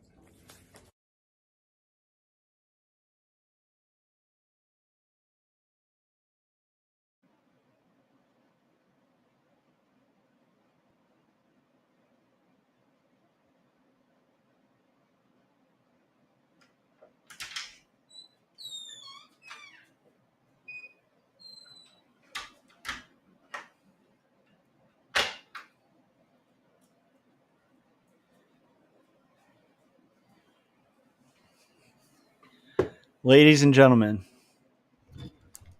we have more from Chris on a previous stream that I just want to highlight. This guy's still at it, spurging out, and it's great. I think maybe I saw it. I feel like I saw it. Okay, so I had responded to him saying, right, I'll address a lot of these comments on my next stream, which is this stream. But I think anyone reading through the novel you've been leaving on my last 3 or so videos can see who appears to be towing a party line, as well as seems super entrenched in their bubble. And then he responded. Keep in mind, I'm streaming at the time he responded. We're 3 hours into the stream. This says 2 hours ago. He said, a party line? Aren't you assuming too much like Emma? What? You watch Destiny? So do I. That's cool. I mean, I also watch Trump. What are you saying? I'm not voting for the guy. This is a live stream. If I caught this live, I would be saying these things in the chat. Well, I'm kind of thankful you aren't, man. I might have to have Frank ban you in the chats. If you were writing novels like this in the chats. I'm all for free discussion, but holy crap, dude. I think I identified the problem with people and being divisive, that maybe you don't care about finding truth so much as owning the libs or whatever label you like to accuse others of. I answered a lot of the things you said you didn't know. Don't read it if you don't want to. I will watch last live stream I missed next. Watch this stream, dude. I addressed everything you said very thoroughly.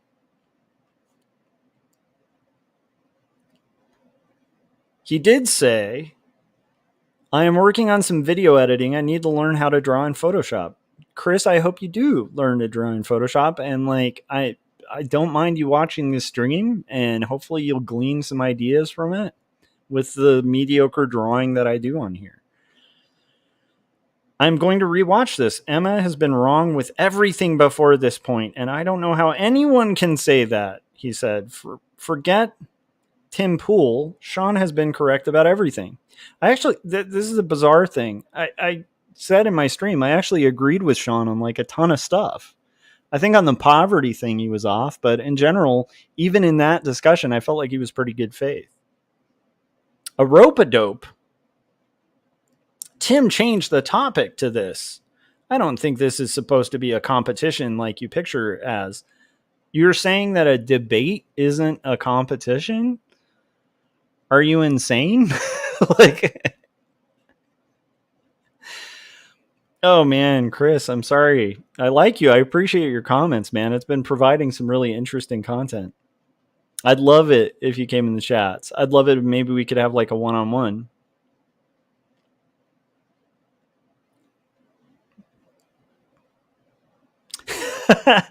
Jake said, better crack knuckles and IPAs next stream. He'll be leaving an over the size of Balzac point for point. He will, but it's kind of fun. And it's, again, I'm getting more views for this. It's kind of great. I don't think this is supposed to be a competition like you picture it is. So a debate between two people who vehemently disagree and have giant platforms, one representing the left and one representing the right, who are not arguing with each other to change each other's minds. I think this is supposed to be okay. Oh wait, you like Sam Cedar, so this isn't about hashing out the details as much as winning your tribal side. Okay. I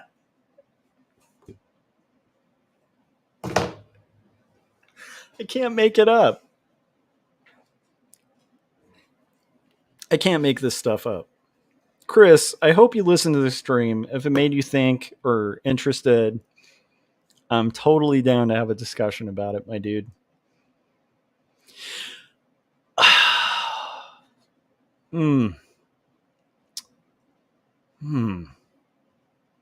Adam said, I tried to extend an olive branch and ask Chris what type of stuff he draws.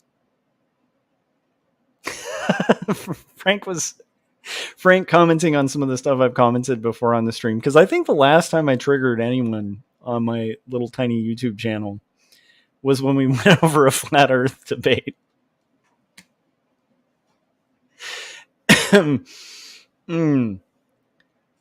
And Frank was saying, hey, at least Emma isn't talking about Atmos. Oh, man. All right, guys. We have our breakdown, and now let's work on our thumbnails. This was a really fun third and morning of the 4th. We only have a little limited time together. I hope you guys got a kick out of Chris. I hope you got a kick out of the stream. If you guys disagree with me and you still check this out, I think it's pretty amazing.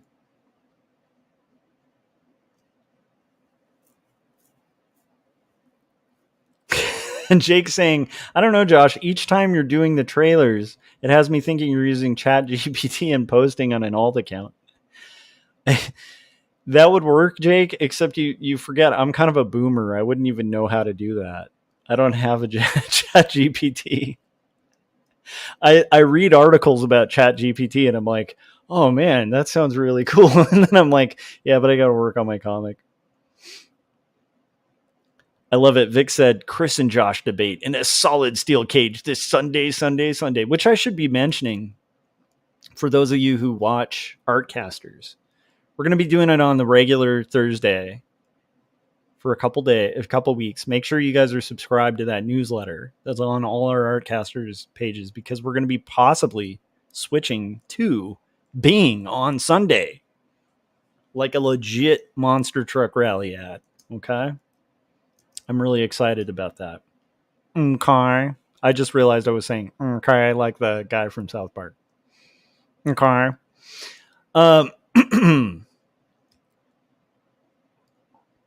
Okay, we got a door knock. Our last panel, we have to kind of make sure we're reestablishing the door in the scene.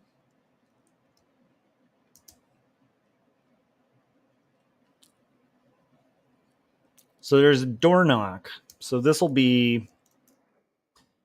going to be a real quick thumbnail, guys. This is going to be like Elizabeth's here. She's like in her chair.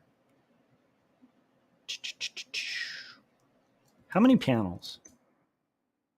6. Great. This can be a classic 6-panel grid.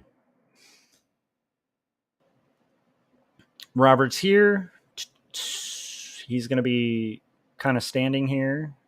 Do. And then we got Bosco, who's going to have his head turned. Like, huh?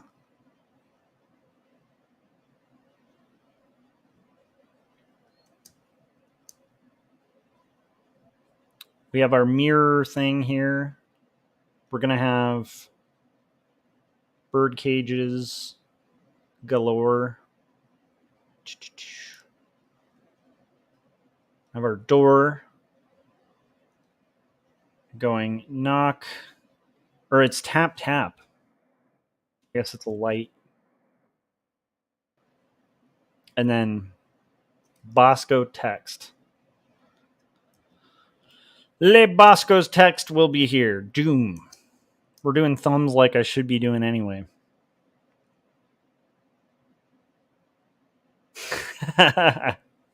Vic said, you mean Mr. MK? Vic Do said, I rarely use a proper 6-panel grid. I have designed most of this comic based on a straight 6-panel grid, and then I deviate from it occasionally. Fair warning to Chris, Artcasters is not political, but you can enjoy a discussion in art. Yeah. The only times we get really political is when we're making jokes about New Direction. Which, by the way, Chris, if you're not aware, they're like this really indie band that was like a boy band back in the day. I was a member of it. My friend Scott Circlin was a member of it. My friend Corey Kerr was a member of it. You know what's crazy too? Corey Kerr and Scott and I, we don't fully agree on politics.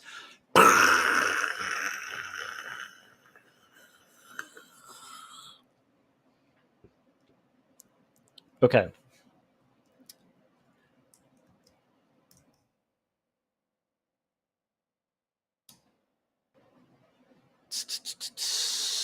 Number 2, stage manager's head pops in, and then we have Bosco dialogue again. So I think here we're going to have Bosco kind of here. Bosco's going to be saying, what is it? We're doing very loose thumbnails this time.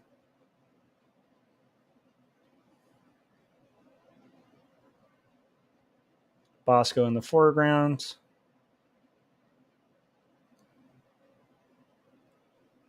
Saying, what is it? And then we'll have the door kind of opening. And I like the idea of the stage manager almost... Let's redo that a little bit. I like the idea of the stage manager kind of peeking his head in like this. So you'll see like his kind of...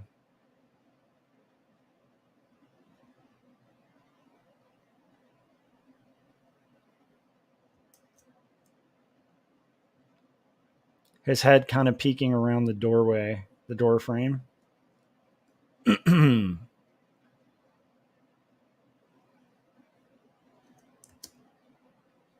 And actually, it shouldn't even be his full head. It should be...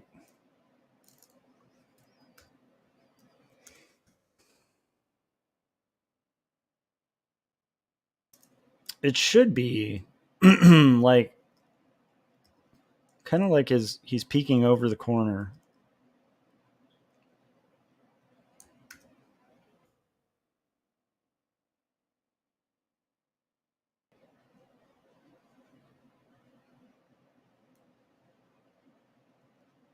Something like that. Okay. These are really wacky thumbnails, guys.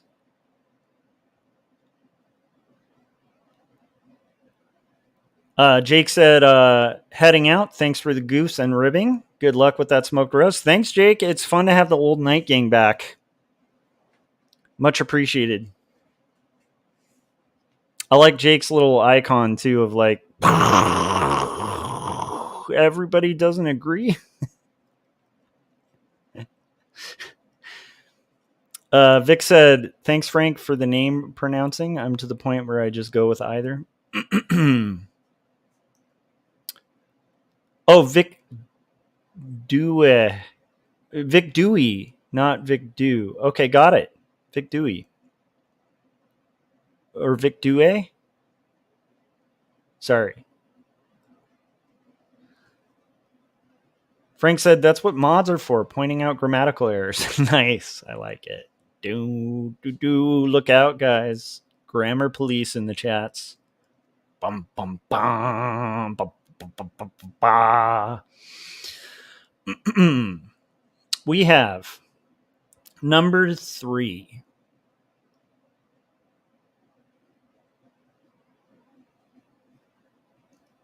The stage manager is going to enter. We might just have to end this after the thumbnail's done. Stage manager enters. Bosco turns to Robert. Okay. So we're going to have the stage manager here, kind of like... We're probably going to have to research a little bit of what the stage manager looks like. So now the stage manager's entered.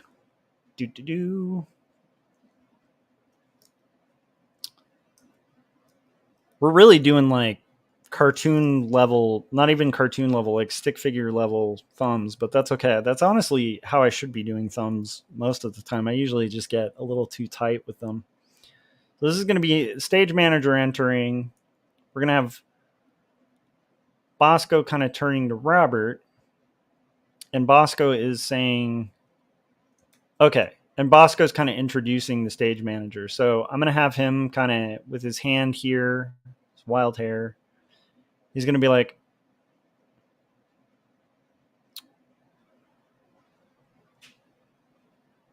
got it. This is my stage manager, right? And then this is going to be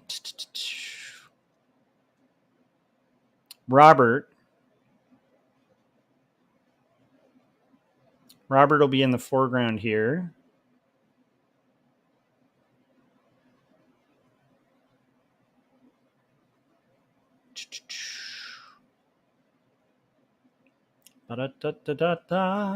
And there should be like probably like a bird cagey thing here. And this kind of goes back, this room. The room. There we go. Frank said, it's 3:26 and I'm getting up for breakfast in the morning. I should sleep for a few hours. You should, my dude. You should, Frank. I really appreciate you guys hanging out with me on the very beginning of the 4th. I'm going to be ending the stream in about 30 minutes. Getting some rest myself. I've been having a blast hanging out with you guys.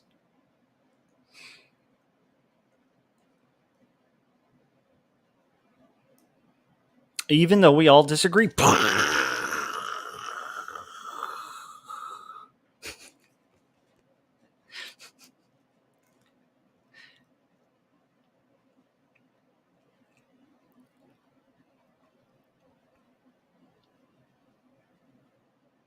Vic said my thumbnails are basic. Yeah. Oh, nice. Frank said I had to make sure I didn't have to ban any anti-Joshers. I appreciate that, Frank. You're a hardworking mod. And if you guys appreciate the hard work of Frank Salazar, go to Roll for Tarako and give him a sub. He's doing like reviews and stuff of like role-playing and dice and all sorts of fun stuff. And then also Salazar Art Nation, which is Frank's main channel. And Tarako Creative Cast. Give them all a sub. As a thank you. Nice. Vic said, I've got one more figure of my Justice Machine fan art, and then I'm tapping out. I gotta look up Justice Machine. That name is too cool. I wish I had thought of a name like that. Maybe that's what the guy who's like leaving comments on my last like 4 YouTube videos where he's writing like the Lord of the Rings trilogy. Maybe that's what he thinks he is. Maybe he thinks he's the justice machine. He's like, I must commit justice in this YouTube comment section. Justice will occur. Because I'm the justice machine. Tick, tick, tick, tick, tick, tick, tick. Okay. 3 is done. 4. Robert's going to turn to Elizabeth. And Elizabeth's going to be in the foreground. She's going to be thanking Bosco.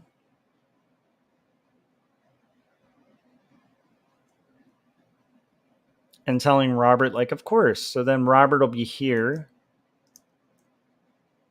Kind of turning back. Make sure all the heads are aligned here. Okay. Robert's going to be here turning back like, hey, is that cool? Basically, is it cool if I go?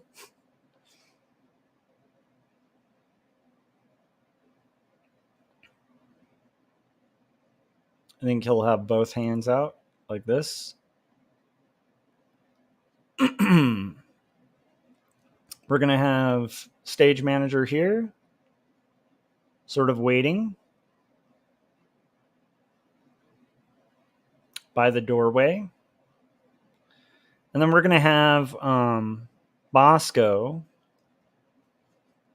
Bosco will be here, sitting down again.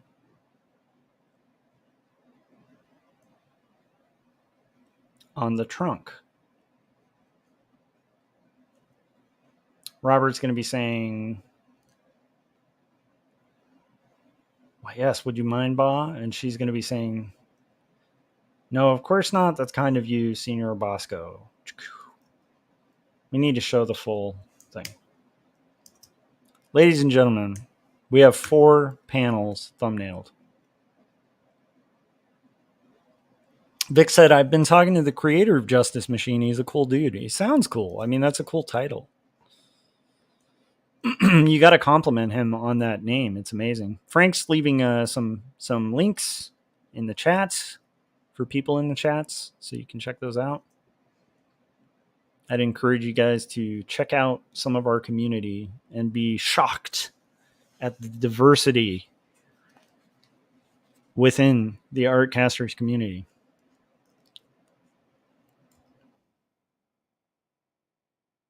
Let's see here. We have... Oh, wow. Okay. Okay. Stage manager and Robert leave the room. So now I want to have it be... Elizabeth's going to be here.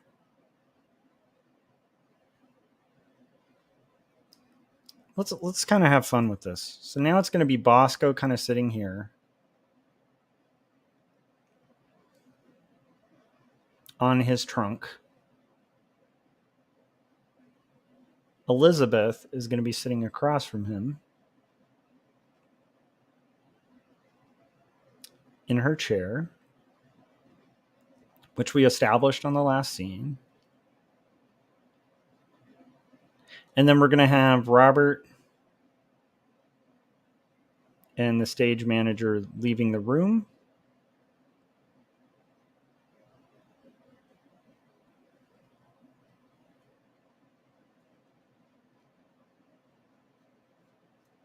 There we go. And then we're going to have the next one is just... it's going to be like almost like the same shot, basically. In fact, we don't even need to do this thumbnail. We'll just do this almost like a little animation trick. And this one, it's going to be the door shut.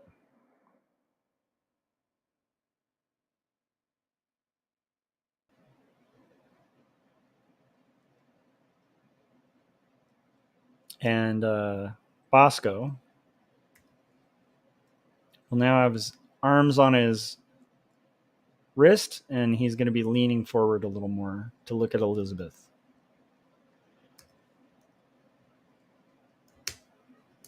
And we have our thumbnails done for this page. It's going to just be a standard 6-panel grid.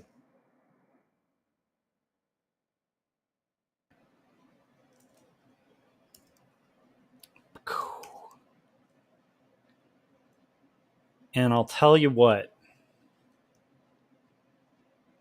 I think that's where we're going to call it for this stream. So we will do roughs for this on the 4th, on Independence Day, ladies and gentlemen. Probably the night of the 4th. So it's obviously very early morning. I feel like we got what I wanted to accomplish. We roasted someone, and then we did get a little further than actually I was kind of hoping to get by the end of the day. I was just hoping to get one rough done, and I got a rough and a thumbnail done. So I think we're good to go.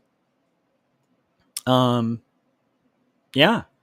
Appreciate all of you who have checked this out. If you haven't yet, please consider picking up Jacob's Apartment or 2 Stories. The one thing I'd ask is, hey, if you got this far, hit that like button if you haven't yet. Hit subscribe, hit the bell so you get notifications. And one last thing I'm going to ask of you. One thing. Most important thing. Especially if you're in the U.S., enjoy your 4th of July, okay? Even if your employer is being a dick and making you work on the 4th, find a way to enjoy the 4th in some way or another and celebrate the Independence Day of our country, which I think left or right or whatever way you lean, you know, if you live in the U.S., hey, the 4th is pretty cool. Have barbecues, have drinks, enjoy your day, okay? Enjoy today. And that goes to Chris, like not Chris Caligula, not Christopher Runciman. Those are Chris's of friends of the show. That's not the Chris I was talking to. But even the random Chris in the comments section that I used for content on this stream. I really do hope you have a good 4th. I hope everybody's happy. I hope you're having productivity and getting comics done and art done. And Chris mentioned our random Chris commenter mentioned wanting to learn how to draw in Photoshop, and I hope you continue that pursuit. There is everything right with learning how to do stuff. Frank said Chris Tian.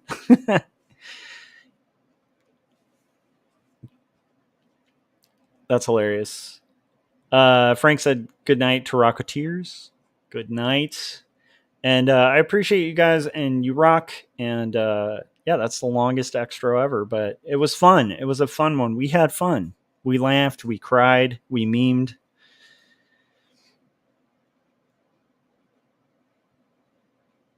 Adam said, I hope to hear back what kind of art Chris is working on. Yeah, it'd be fun to hear. It'd be fun to see the art. And not be just hedged in like our little camps.